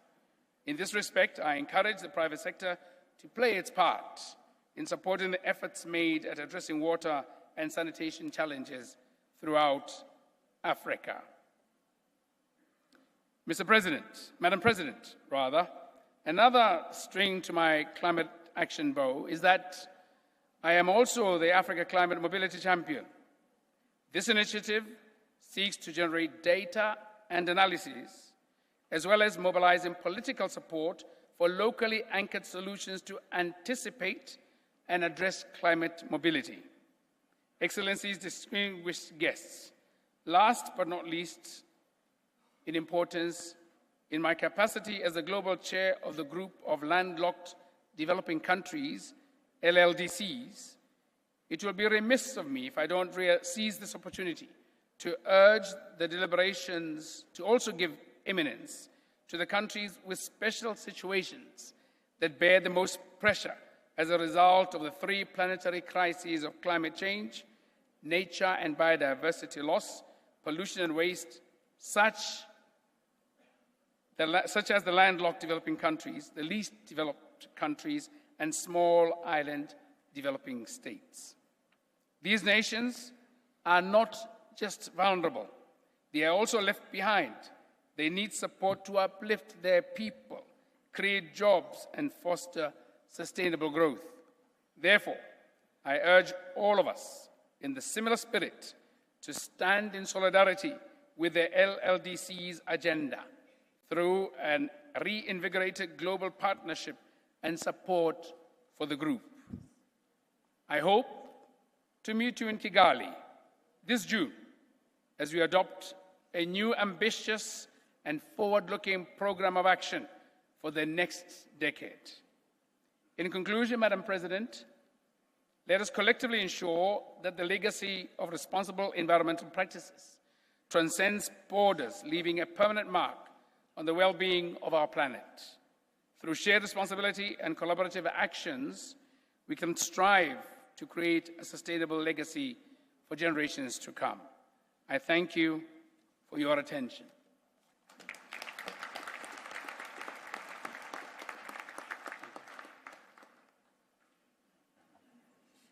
Thank you.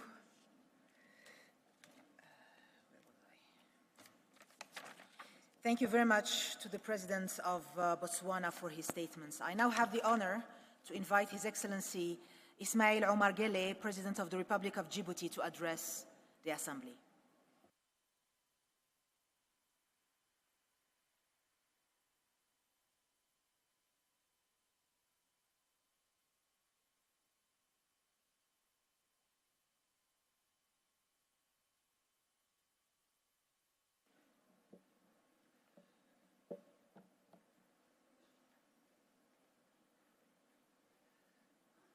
Bismillah ar-Rahman ar-Rahim.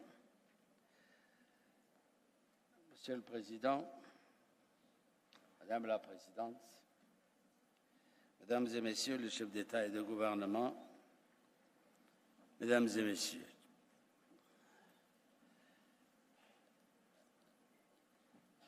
je voudrais de premier abord remercier le Président Ruto et le peuple kényan pour l'accueil chaleureux qui a été réservé à ma délégation depuis notre arrivée dans cette belle ville de Nairobi. Ensuite, permettez-moi d'adresser mes vives félicitations au président de la conférence qui vient d'être élu. Mes remerciements s'adressent également au secrétariat de l'ONU Environnement pour avoir travaillé avec abnégation en vue du bon déroulement de nos réunions. Notre monde fait face à de nombreux défis environnementaux, notamment le changement climatique, la perte de la nature et de la biodiversité et la pollution, sans oublier la désertification, la dégradation des terres et des sols, la sécheresse et la déforestation. Nul besoin de réitérer que la plus grande menace est manifestement le changement climatique. Les causes du réchauffement global sont connues. Elles sont rappelées constamment au sein de nos forats. Elles sont expliquées et prouvées scientifiquement. Une option car elle détruit la crédibilité face à la crise climatique. L'inaction n'est pas une option car elle détruit la crédibilité et la solidité du multilatéralisme et du système international. En effet, après maintes accords et engagements, les financements multilatéraux restent en deçà de nos besoins d'adaptation et d'atténuation au changement climatique qui sont de plus en plus considérables. Nous devons agir maintenant et avec détermination et ambition si nous voulons atténuer les effets du changement climatique et de construire un avenir durable pour tous. En dépit de notre contribution marginale au réchauffement global, Djibouti s'est résolument engagé dans un développement sobre en carbone en mettant en œuvre des projets d'énergie solaire, éolienne et géothermique. Nous avons également mis en place l'interconnexion électrique avec l'Éthiopie afin d'importer l'hydroélectricité. Nous avons aussi créé un observatoire régional du changement climatique. Le deuxième défi auquel le monde est confronté est celui de la perte de la biodiversité. La biodiversité est bien plus qu'une simple collection d'espèces vivantes, c'est le fondement même de notre existence. Des forêts luxuriantes aux vastes océans, chaque écosystème abrite une diversité d'êtres vivants, interconnectés, jouant un rôle vital dans le maintien de l'équilibre écologique. Les activités humaines irresponsables telles que la déforestation, l'urbanisation incontrôlée, la pollution et l'exploitation excessive des ressources naturelles compromettent l'intégralité de nos écosystèmes et mettent en péril la survie de nombreuses espèces.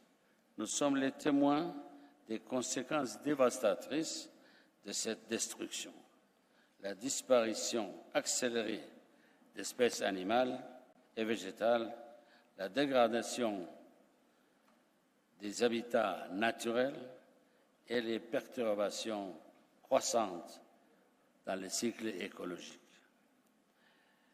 À cet effet, Djibouti a adopté un arsenal juridique conséquent. Nous avons aussi créé plusieurs aires protégées. La mobilisation et mené des actions de reboisement.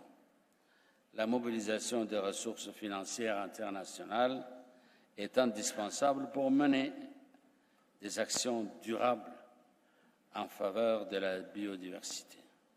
Enfin, la pollution plastique affecte maintenant tous les océans de la planète, menaçant les écosystèmes marins qui sont indispensables pour le développement de la pêche et du tourisme. Ce fléau est une aide à résoudre ce problème. Nous espérons à cet égard qu'un accord international sur le plastique sera prochainement adopté. Les conséquences de ces défis environnementaux se font sentir, entraînant des impacts irréversibles pour les êtres humains et les animaux. Ces enjeux non seulement compromettent les progrès de développement obtenus avec peine, en particulier en Afrique, mais entravent également nos initiatives globales visant à réaliser les objectifs de développement durable. Pour conclure, il est important de préserver et de renforcer le multilatéralisme afin de relever les différents défis auxquels nous sommes confrontés. Aucune nation ne peut résoudre seule les problèmes d'une ampleur mondiale. Seul un multilatéralisme réformé et renforcé sera en mesure de faire face aux défis auxquels l'humanité est confrontée. Nous souhaitons à ce titre que cette 6e session de l'Assemblée des Nations Unies pour l'environnement adopte des décisions renforçant le multilatéralisme dans le domaine de l'environnement. Je vous remercie. Voilà. Merci. Merci beaucoup, Monsieur le Président de la République de Djibouti, pour votre discours. I now have the honor to invite His Excellency Brice Oligui Nguema, President of the Transition Head of the State of the Gabonese Republic, to address the Assembly.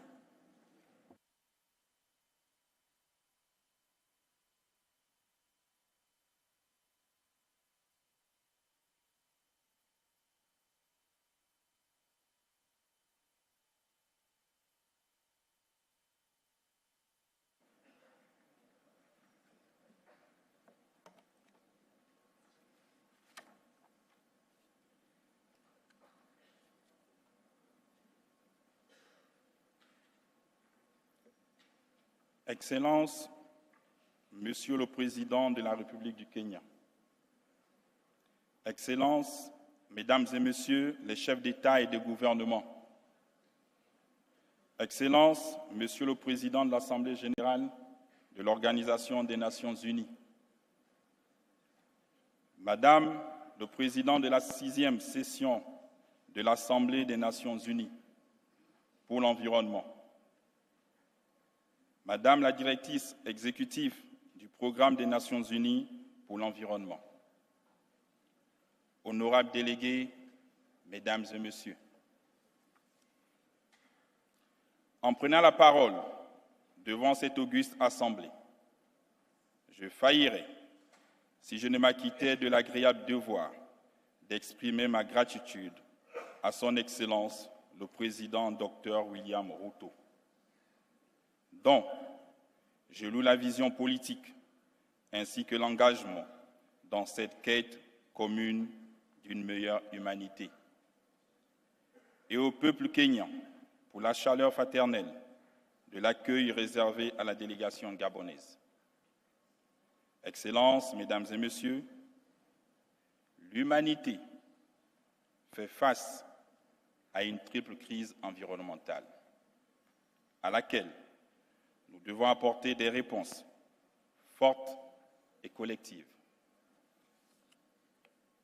Les défis du climat, de la biodiversité et des pollutions, notamment par les plastiques, constituent à n'en point douter des atteintes graves au bien-être de nos populations et à la réalisation d'un développement durable. Il me plaît donc d'indiquer ici, pour confirmer l'engagement de mon pays, le Gabon, que le gouvernement a adopté une ordonnance relative à la lutte contre les pollutions par les plastiques à usage unique, dont l'incidence est particulièrement dramatique pour les sols, les océans et les climats. Excellences, Mesdames et Messieurs, depuis plus de 5 décennies, le Gabon s'est engagé dans la recherche d'un modèle de développement vertueux, comme le montrent les étapes majeures suivantes. La création d'un ministère de l'Environnement au sorti de la conférence des Nations Unies sur l'environnement de 1972. L'adoption, en 1993, de la première loi sur la protection de l'environnement, un an après la conférence de la Terre de Rio de Janeiro, en 1992. La création de 13 parcs nationaux couvrant 11% du territoire en 2002, lors du sommet Rio+10. La création, en 2017, d'un réseau de 20 parcs marins et réserves aquatiques, établis sur 26% des eaux territoriales du Gabon et représentant 53 000 km² de superficie. Fort de ce qui précède, le Gabon a atteint des résultats significatifs avec une couverture forestière de 88% et 27% de son territoire maritime protégé. À cela, on peut ajouter un bilan carbone de plus de 100 millions de tonnes nettes de CO2 séquestrées chaque année et la plus importante population d'éléphants des forêts d'Afrique. À propos des éléphants, l'État gabonais en assure la protection absolue depuis des décennies et continuera de le faire.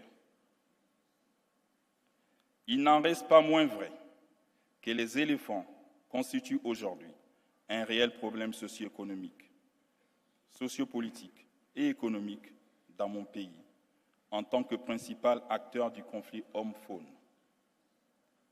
En effet, au cours de l'année 2023, nous avons déploré d'énormes dégâts dans les cultures des paysans et surtout une demi-douzaine de pertes de vie humaines. Ces drames imposent un coût social, politique et économique élevé à l'État gabonais.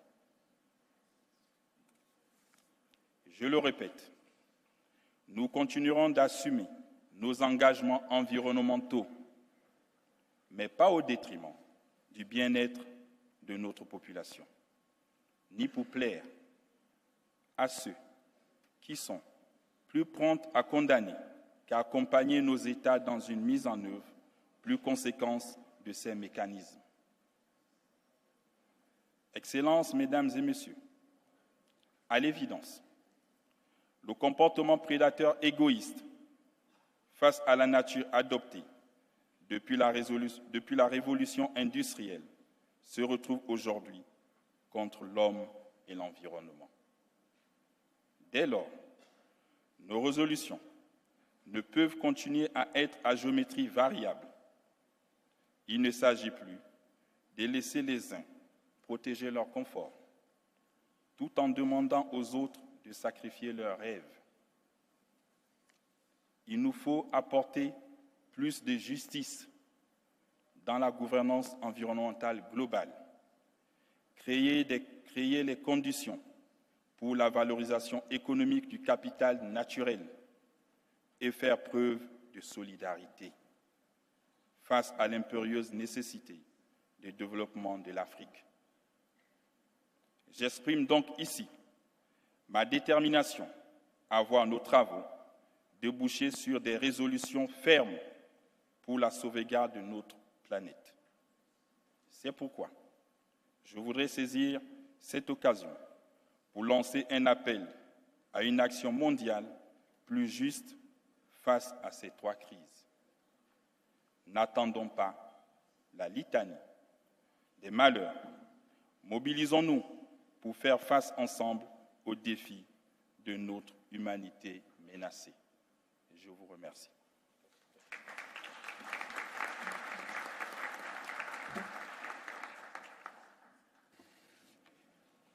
Merci beaucoup, Monsieur le Président de transition de la République du Gabon, pour votre discours. I have now the honor to invite His Excellency Hassan Sheikh Mohammed, President of the Federal Republic of Somalia, to address the Assembly.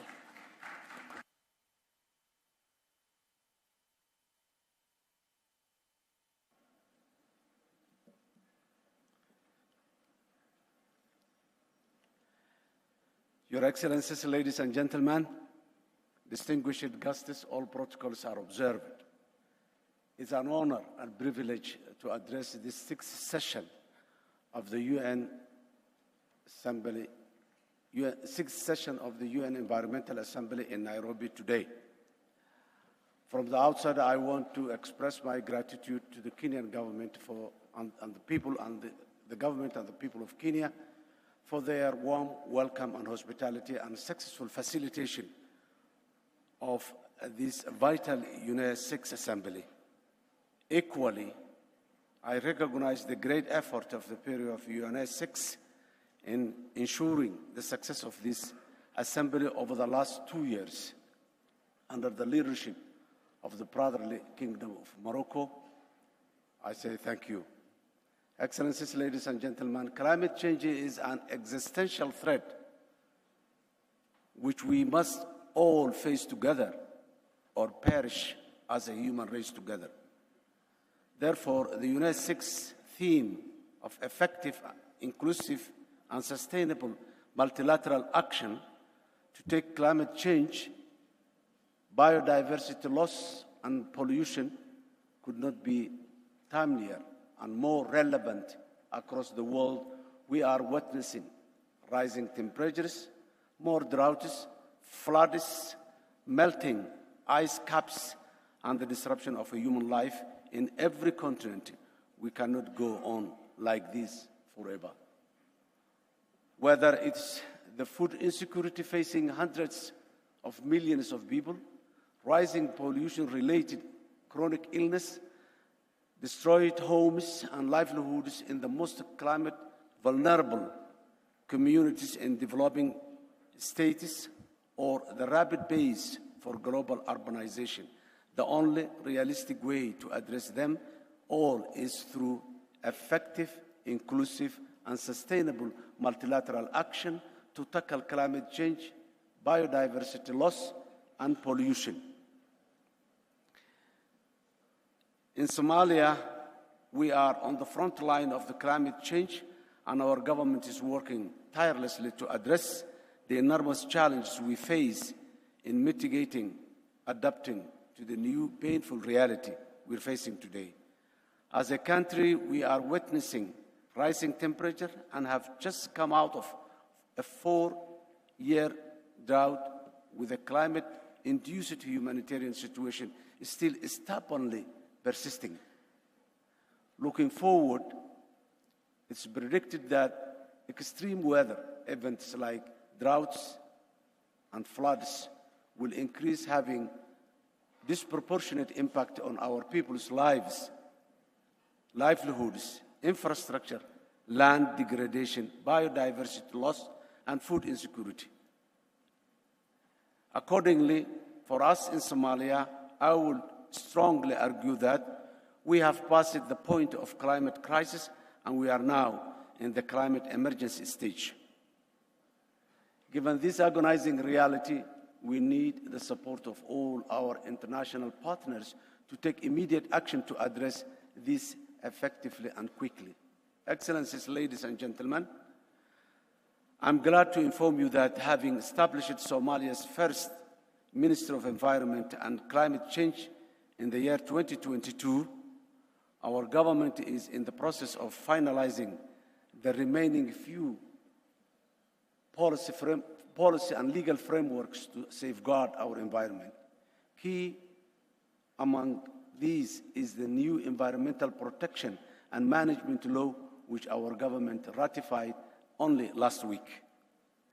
This legislation is fundamental in informing our environmental responses to the existential challenges we face at this critical time in a determined and systematic manner, including biodiversity loss and pollution address. Furthermore, we are banning the importation, trade, and use of plastic bags from the end of June this year. This is certainly a game-changing action which will protect our people and environment from plastic pollution.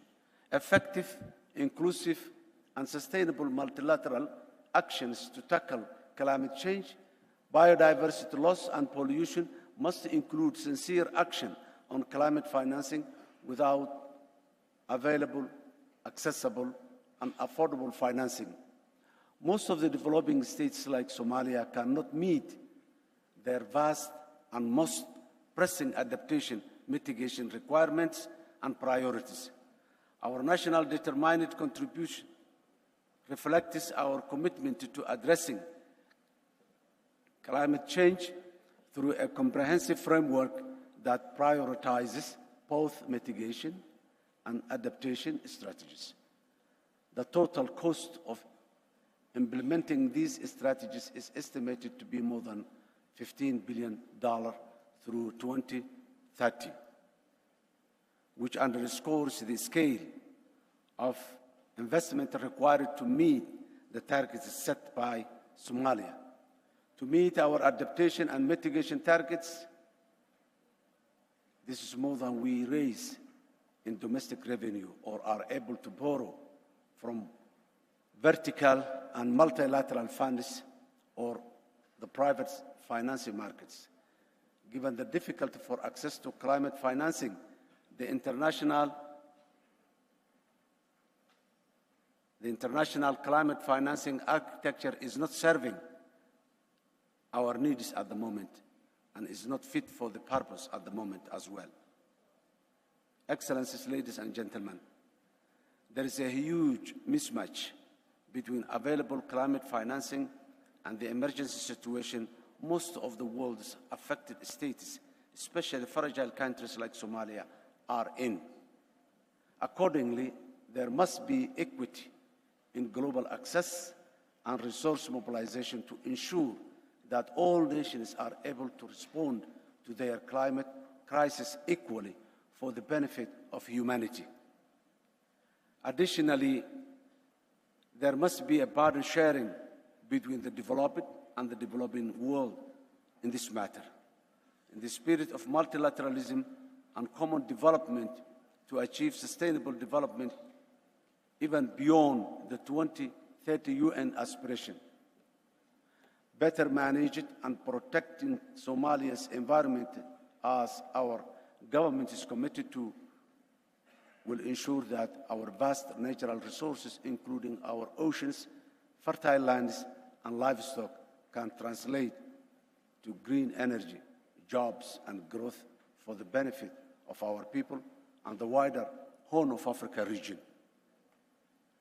We are currently working on a bankable and investment-ready projects to attract climate financing and investors, and are hopeful that this will help our government raise more domestic resources to effectively finance our national mitigation and adaptation needs on a permanent basis in line with our national climate financing strategy. Before I conclude, I would like to stress here that Somalia facing multiple challenges: the war against terror, the poverty line, below the poverty line, most of our population are refined, post-conflict environment, the fragility situation. This has compounded the effects of environmental challenges. Somalia faced four consecutive years of drought, and the fifth year was the El Nino and the floods that destroyed whatever remaining after the droughts. In conclusion, I'm confident that we, as a community of nations, are aware to existential threat that climate change, biodiversity loss, and pollution poses to our very existence. Its destructive evidence is all around us. However, we are still lagging behind, and when it comes to taking effective, inclusive, and sustainable multilateral actions to tackle them, where it be accessing climate financing, knowledge sharing, cooperation on specific international climate protection measures, like banning plastic bags and systematically punishing those that dump chemical waste in our oceans, we need to be more united, and community nations and international institutions more than ever before. Our collective survival depends on this. Excellencies, ladies and gentlemen, I thank you.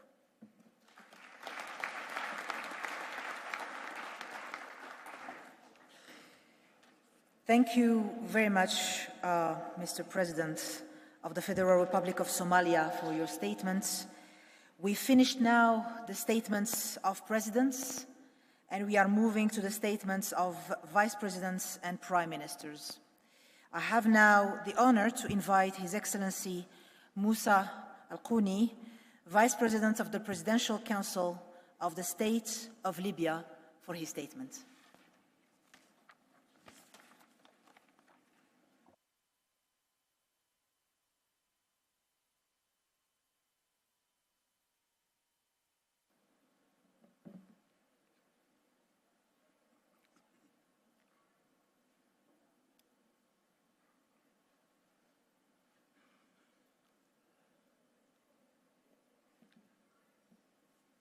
بسم الله الرحمن الرحيم.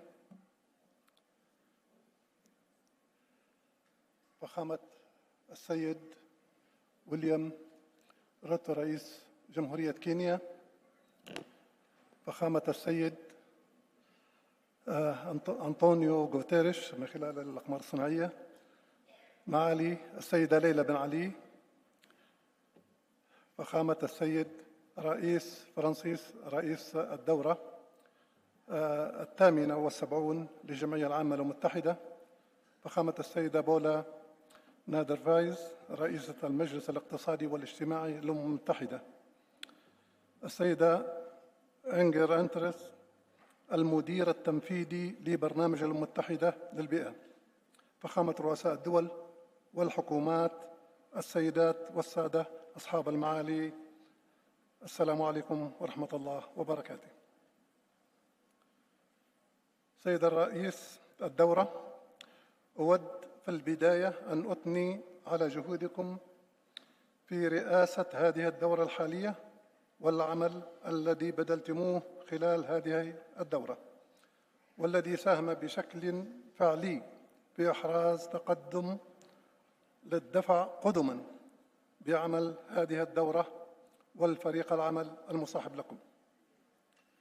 سيد الرئيس، يشرفني أن أخاطب هذا التجمع الموقر في هذه الدورة الهامة حول التغيرات المناخية، حيث نتطلع إلى تسليط الضوء على التحديات والفرص التي تواجه القارة أفريقيا بشكل خاص، ومناقشة تأثيرات الارتفاع في درجة الحرارة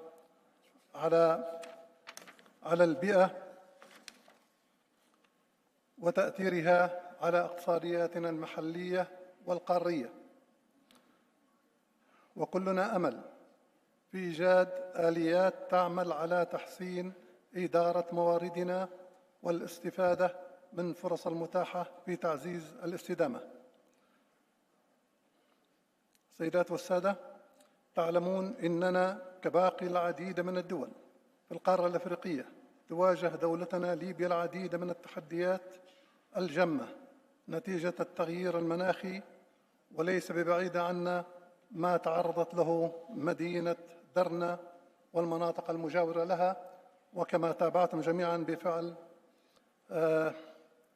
إعصار دانييل جرفت مدينة كاملة وألقى بها السيل إلى البحر، ونتج عنه آلاف من القتلى والضحايا ودمار كامل لهذه المدينة ومجموعة كبيرة من المدن التي حولها.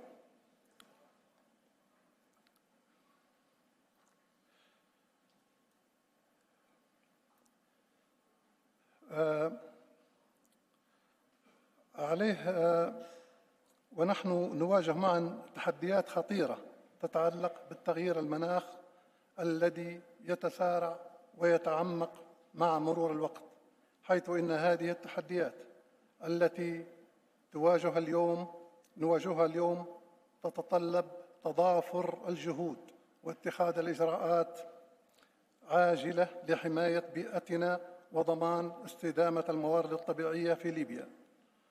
في ليبيا اليوم ندرك تماما التأثيرات الواضحة لارتفاع درجات الحرارة ونقص الموارد المائية وتأثيره اقتصاديا ومعيشيا على مواطنينا، لذا نحن ملتزمون باتخاذ إجراءات حازمة لمواجهة هذه التحديات والتصدي للتغيير المناخ.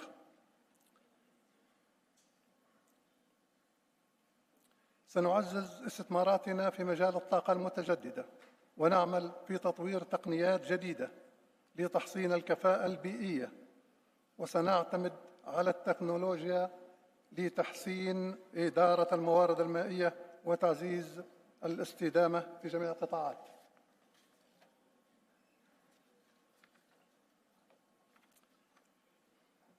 ليبيا دائما تشجع على التعاون القاري والدولي، حيث تؤمن بأهمية التحالفات العالمية لمكافحة تغيير المناخ، وبهذا الصدد سوف نستمر بالإيفاء بالتزاماتنا ضمن مبدأ المسؤولية المشتركة كما نص عليها اتفاق باريس، وسنستمر في خلق آليات عمل تضمن الشراكة الفعالة وبشكل وثيق مع القارة الإفريقية والشركاء الدوليين لضمان أن تكون الجهود لتخفيف والتكييف التي نبذلها شاملة وعادلة ومستدامة. وإذ نؤكد في هذا المنبر على مسؤوليات التاريخية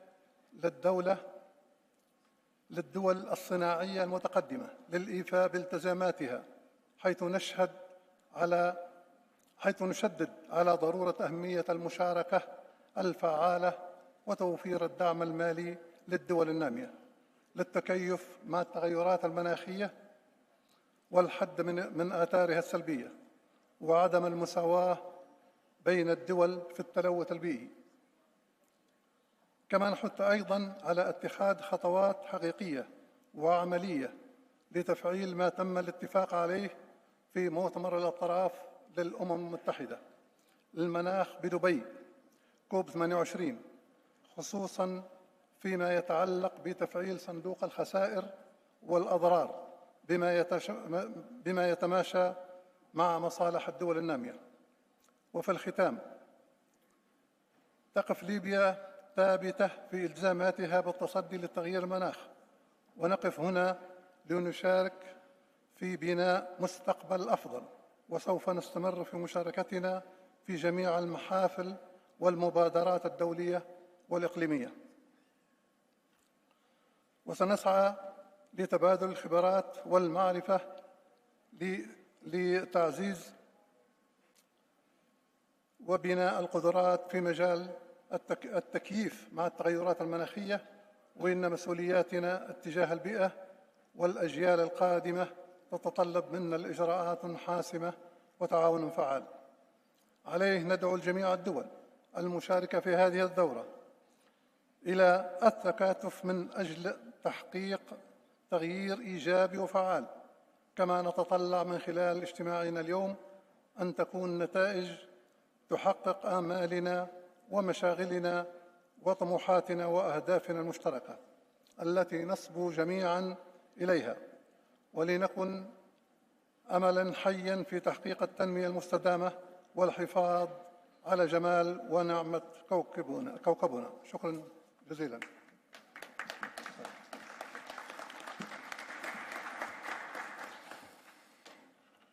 شكرا مشكور معاليك نائب الرئيس من المجلس الرئاسي لدولة ليبيا على هذه الكلمة. I have now the honor to invite His Excellency Kembo Mohadi, Vice President of the Republic of Zimbabwe, to address the Assembly.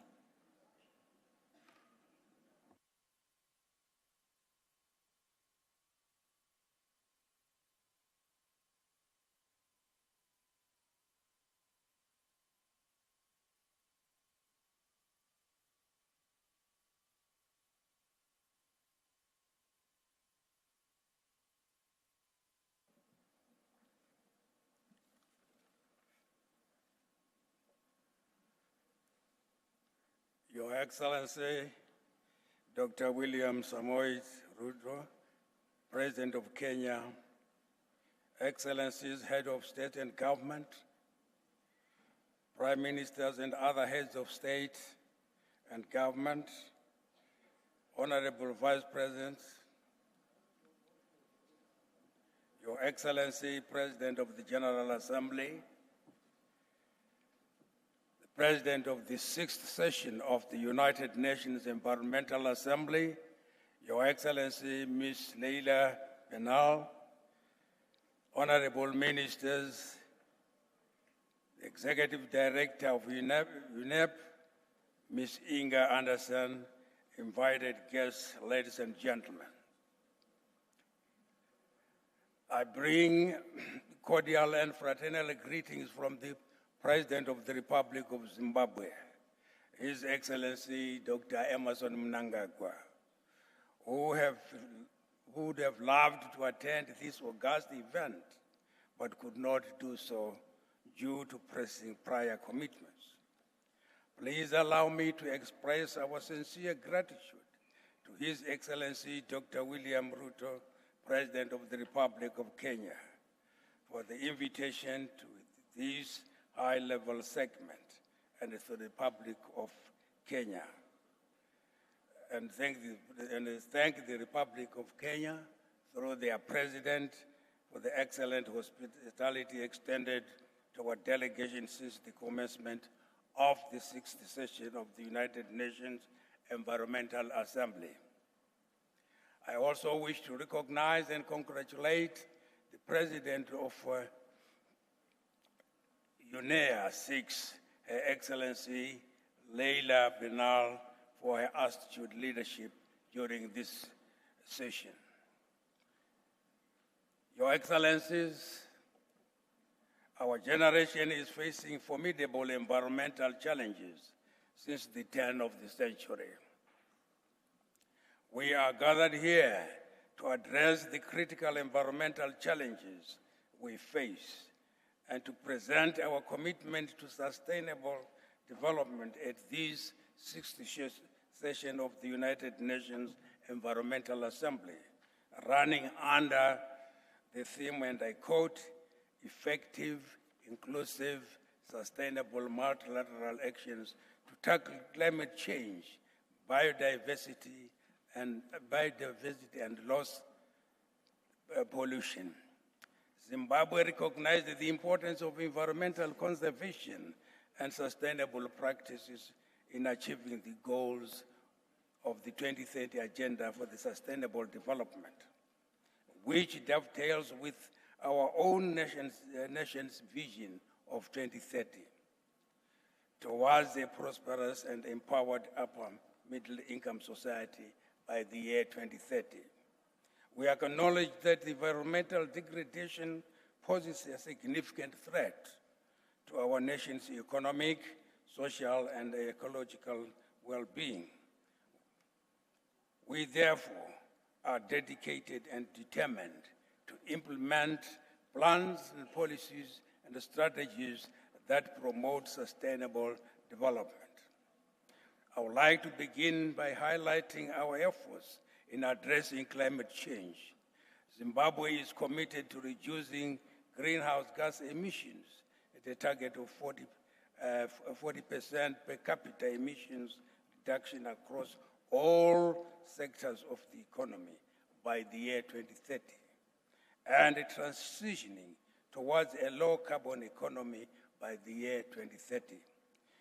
We have developed a comprehensive national climate change response strategy that focuses on mitigation, adaptation, and resilience building measures. We are actively promoting renewable energy sources such as solar and wind power, and implementing energy efficiency initiatives to reduce the carbon footprint. Your Excellencies, Zimbabwe is blessed with rich biodiversity, including unique ecosystems and abundant wildlife. To safeguard this natural heritage, we have established an extensive network of national parks and protected areas. We are strengthening law enforcement to combat wildlife tracking, wetlands invasion and distortion, and implementing community-based conservation programs to ensure sustainable livelihoods for local communities, while at the same time preserving biodiversity. The government of Zimbabwe has developed policy and strategic documents on the sustainable management of wetlands in an effort to complement the existing legal framework. These are National Wetlands Master Plan and Policy Guidelines. Moreover, Zimbabwe gazetted certain wetlands as ecologically sensitive areas to further protect them. We are deeply committed to sustainable land management, and to that end, we are implementing programs to promote sustainable agriculture, including agroforestry and conservation farming techniques, such as Fumbuza and other programs. We are also working towards the restoration of degraded land and protection of our valuable forests. Ladies and gentlemen, in addition to these efforts, Zimbabwe recognizes the significance of water resource management. We are committed to ensuring access to clean water and sanitation for all our citizens. We are investing in infrastructure development, water treatment facilities, and other conservation programs to address water scarcity challenges. We are also promoting sustainable water use practices in agriculture, industry, and domestic sectors. Zimbabwe also recognizes the critical role of environment education awareness. We are actively promoting environmental education and awareness. We are actively promoting environmental literacy among our citizens, especially the youth. We are integrating environmental education into the national curriculum and organizing awareness campaigns to foster a culture of environmental responsibility and sustainable practices. Your Excellencies, Zimbabwe will be hosting the 15th Conference of Parties to the Conservation on Wetlands, also known as Ramsar Convention, from the 23rd to the 31st of July in the year 2025. You are all invited to Zimbabwe to attend this momentous event and witness the wetland restoration efforts by Zimbabwe. In conclusion, Your Excellencies, Zimbabwe reaffirms its commitment to environmental conservation and sustainable development.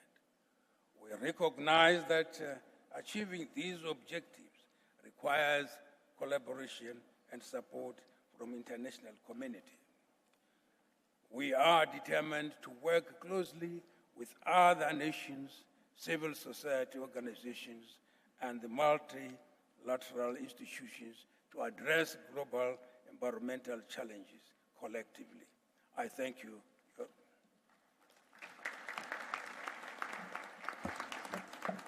Thank you to the Vice President of the Republic of Zimbabwe for his statement, and I have now the honor to invite His Excellency Gervais Ndirakobuka, Prime Minister of the Republic of Burundi, to address the Assembly.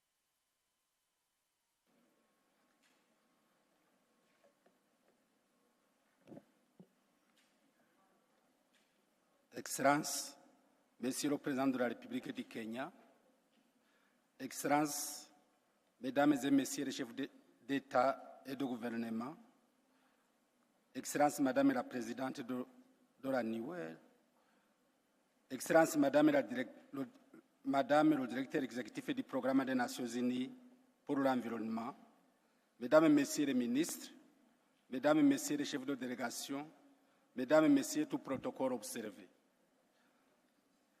C'est avec un réel plaisir et un honneur pour moi de prendre la parole à l'occasion de la 6e session de l'Assemblée des Nations Unies pour l'environnement. Permettez-moi de vous adresser mes sincères salutations au nom de son Excellence Evariste Ndayishimiye, Président de la République du Burundi, et d'exprimer mes sentiments de gratitude au gouvernement et au peuple kenyan pour l'accueil chaleureux et l'hospitalité réservée à notre égard depuis notre arrivée. Le Burundi vient de tracer sa vision d'un pays émergent en 2040 et développé à l'horizon 2060. Dans cette vision, le Burundi promet un pays paisible où chacun vit dans des conditions décentes, où personne ne meurt d'une cause évitable, avec une économie compétitive tirée par le secteur agroalimentaire et industriel à haute valeur ajoutée et par une exploitation minière au bénéfice de la société, le tout dans un environnement naturel, préservé et avec la prise en compte du genre et de l'équité. La participation du Burundi à la 6e session de l'Assemblée des Nations Unies pour l'environnement se tient dans ce contexte et le thème autour duquel cette session est orientée de conforter le Burundi, car il traite les mêmes préoccupations qui seront adressées par le Burundi dans sa dynamique de croissance en conformité avec la vision de rétablir l'harmonie entre l'humanité et la nature, en améliorant les conditions de vie des personnes les plus vulnérables. Le Burundi subit énormément des effets du changement climatique, impactant négativement les secteurs de production nationale, des infrastructures et la dégradation des écosystèmes terrestres et aquatiques. Dans ces conditions, l'objectif de faire du Burundi une nation prospère grâce à une augmentation soutenue de la production des biens et services et des changements structurels conduisant à l'augmentation de l'espérance de vie, la satisfaction des besoins fondamentaux, la réduction des inégalités, du chômage et de la pauvreté dans toutes ces dimensions seraient comprises. Auguste Assemblée, le Burundi s'est joué activement depuis les 2 dernières décennies aux décisions internationales dans le cadre des conventions multilatérales sur la biodiversité, le climat et la désertification. Il est de signaler à titre d'exemple que pour juguler la perte de la nature et de la biodiversité, le Burundi a pris des engagements ambitieux de restauration des paysages en mettant en place un programme national de reboisement appelé Ewe Burundi Rambaye, a été mis sur pied avec comme objectif la plantation de 5 millions d'arbres chaque année et sera depuis 2018. Des engagements ambitieux dans le cadre de l'accord de Paris sont en cours d'exécution avec une forte implication des différentes couches de la population burundaise. À l'issue de la conférence des parties à la Convention sur la biodiversité, le Burundi a pris les devants pour se conformer au nouveau cadre mondial sur la biodiversité. En effet, le Burundi est en train de réviser la stratégie nationale et prendre action sur la biodiversité pour l'aligner au nouveau cadre mondial sur la biodiversité pour la décennie en cours. Le Burundi avait même pris des initiatives à l'avance, des actions en cours de préservation des espaces protégés et d'augmentation de la superficie naturelle protégée pour participer à la création d'un cadre de vie sain aux populations. Au niveau des politiques nationales, un arsenal juridique qui oriente des actions de développement en suivant une approche qui garantisse une qualité de vie supérieure grâce aux efforts visant la protection de l'environnement, la prise en compte du genre et de l'équité pour tous a été développé et d'autres sont en cours d'être développés. Nous citerons par exemple la lutte contre la pollution des déchets, plus particulièrement des déchets plastiques, où une loi réglementant l'usage des produits plastiques est en vigueur depuis 2018 et des résultats palpables ont été enregistrés. Le Burundi a mis beaucoup d'efforts sur la jeunesse et l'autonomisation de la femme. Le Burundi salue la solidarité internationale dans la mise en œuvre des engagements et réitère son engagement pour contribuer aux côtés des autres gouvernements pour façonner la politique mondiale de l'environnement et appelle plus d'implication des groupes de la société civile, de la communauté scientifique et du secteur privé en mettant un accent particulier à l'autonomisation de la jeunesse et des femmes qui sont des acteurs importants de la vie économique du pays, mais aussi de la protection de l'environnement. Bien que le Burundi enregistre des progrès déjà réalisés dans la lutte contre le changement climatique, la perte de la biodiversité et la pollution, il est à noter que des défis liés à l'insuffisance des moyens techniques et financiers persistent. C'est dans ce contexte que nous sollicitons encore une fois de soutenir le Burundi et de l'accompagner dans sa vision vers le Burundi, un pays émergent en 2040 et un pays développé en 2060. Je souhaite prendre succès à la 6e session de l'Assemblée des Nations Unies pour l'environnement. Vive la coopération internationale, vive la protection de l'environnement. Je vous remercie.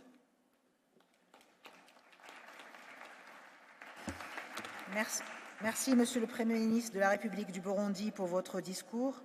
I now have the honor to invite His Excellency Russell Dlamini, Prime Minister of the Kingdom of Eswatini.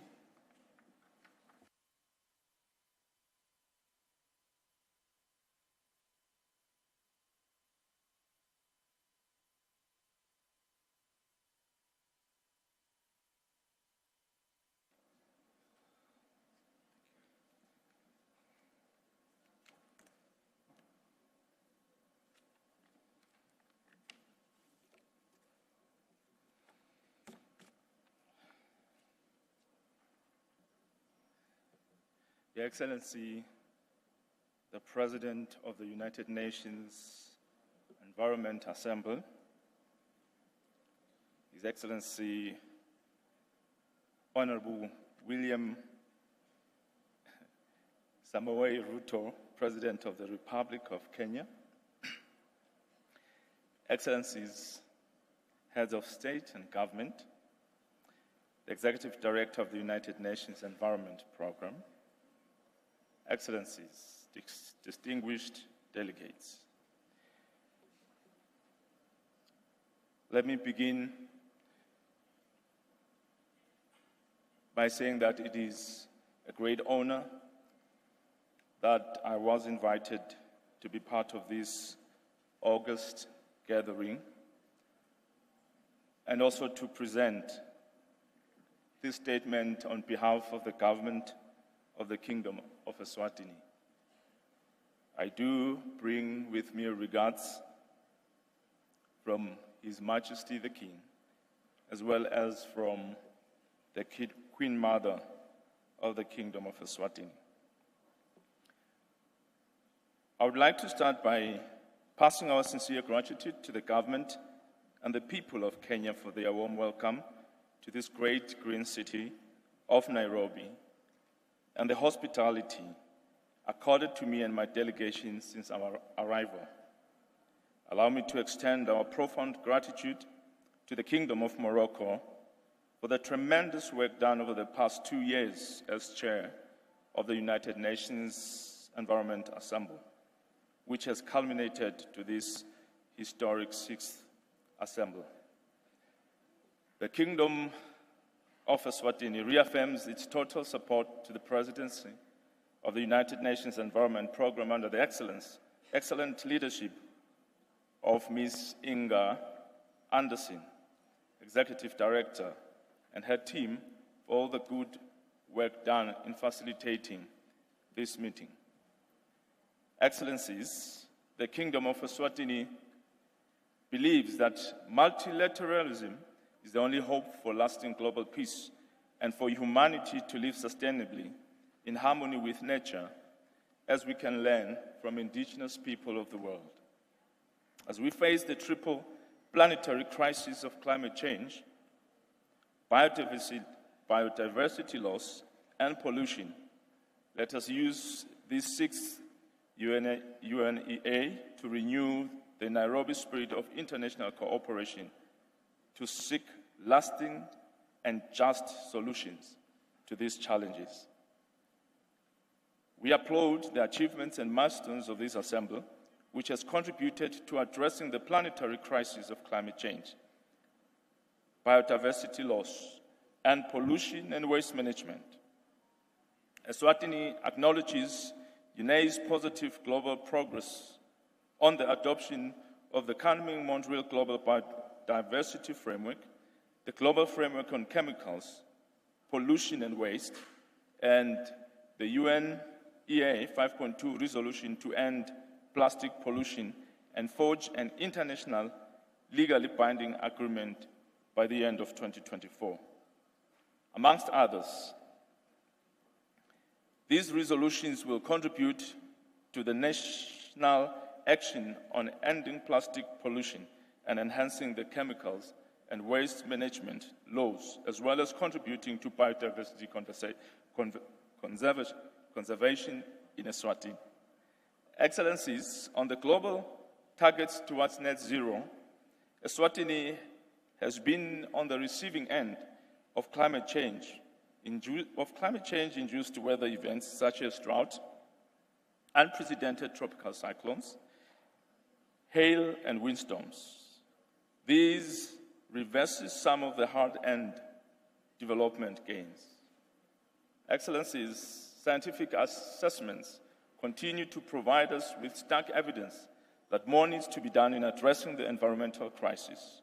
The Global Assessment Report of the Intergovernmental Science Policy Platform on Biodiversity and Ecosystem Services details that nature is declining globally at high rates in human history. Similarly, the Intergovernmental Panel on Climate Change special report indicates that global warming is likely to reach 1.5 degrees Celsius between 2030 and 2050 if it continues to increase at the current rate. Therefore, we are all called to take urgent and the necessary action based on the scientific guidance. Through our nationally determined contribution, Eswatini adopted its first economy-wide emissions reductions ambitious targets. Clearly, this requires transformative changes across all sectors of the economy. And in this regard, Eswatini supports an outcome that will see the principle of just transition being respected and to ensure that we leverage on these existing abundant natural resources for the security of supply of energy and enhanced investor confidence. Eswatini currently generates 100% of renewable energy, which, however, is only 15% of our total consumption. In meeting the biodiversity targets, Eswatini is, amongst other, is pioneering the global concept of other effective conservation measures and funding national programs to increase the area under conservation by 10% of the total land area. We are therefore encouraged by the adoption of funding mechanisms such as the Global Biodiversity Framework Fund, supporting various country programs, including the National Biodiversity Strategy and Action Plan, which is currently under review. Excellencies, all the above initiatives are encompassed in the 2030 National Development Plan, which focuses on fundamentals of an inclusive, sustainable, and effective management of natural resources and the environment, building resilience to climate change, environment degradation, and disaster risk reduction through adaptation and mitigation. It is for this reason that Eswatini established a strong environment institution and developed a robust environmental framework on chemicals and waste management, environmental impact assessment, pollution control, biosafety, and management of genetic resources. In conclusion, the Kingdom of Eswatini is grateful for the support received from the development partners and welcome with great optimism the resolution on the restructuring of the Global Environment Facility. We look forward to carefully crafted partnerships that will contribute to global support in overcoming the triple planetary crisis of climate change, biodiversity loss, and pollution. I thank you.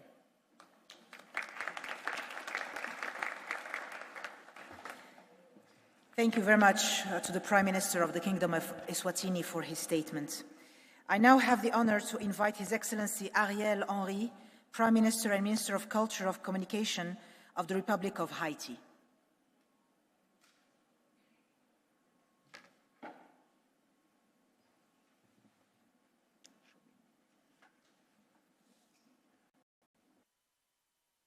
We move to the next, okay. I now have the honor to invite His Excellency Edouard Ngirente, Prime Minister of the Republic of Rwanda, to address the Assembly.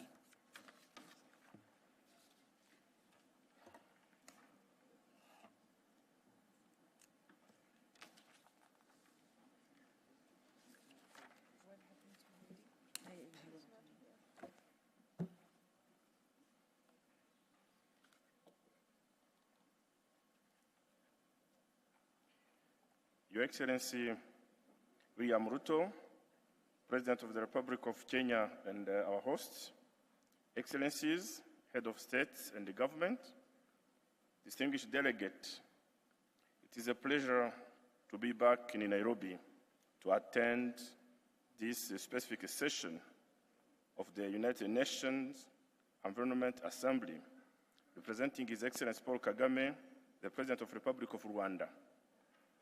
I wish first to thank Your Excellency William Ruto, our hosts, the government and the people of Kenya for the warm welcome and hospitality extended to us.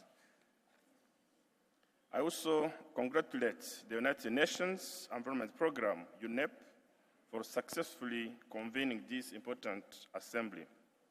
Excellencies, as we gather here today for this session of the United Nations Environment Assembly, it is high time to adopt effective, inclusive, and sustainable multilateral actions to tackle climate change, biodiversity loss, and pollution. We all agree that addressing the current global environmental challenges requires efficient and collective international cooperation. It is a reminder to all of us that multilateral system is critical to overcoming the social, economic, and environmental shocks threatening life on this planet. It is also an opportunity to showcase the power of multilateralism to deliver timely, inclusive, science-based solutions to the planet's gravest environmental threats. Rwanda is a signatory to over 16 multilateral environment agreements. We have domesticated them and effectively monitor their implementation. I'm therefore glad to mention that we comply to all the obligations in those agreements. Building on the positive impact of UNEA over many years, our task is to align our contributions. Our decisions this week will shape the legacy we leave for generations to come. One of the lessons we have acquired during the decade-long journey of enforcing various environmental agreements is that national efforts alone cannot save the environment from this ever-growing pollution. It's in this regard that Rwanda stands with members of the High Ambition Coalition to call for a global target to reduce plastic production to sustainable levels, along with a dedicated fund to deliver the means of implementation. Excellencies, we must carry forward the Nairobi spirit that was present at the 5th UNEA and build on the resolutions and the commitments made during that critical session, including the Plastics Treaty Resolution co-authored by Peru and Rwanda. Our joint candidacy to host the diplomatic conference known as the Gigiri aims to speed up progress towards a life free from plastic pollution, and we ask for your support. The future is in our hands, and therefore, let's make it full of hope and aspirations of our future generations with concrete and sustainable actions. I thank you so much. Thank you to the Prime Minister of the Republic of Rwanda for this statement. We've heard the last speaker in the opening of the high-level segment. I thank each and every one of the speakers for your leadership, your commitment, and your unconditional support to the Environment Assembly as the highest intergovernmental decision-making body on the environment. The meeting now is adjourned.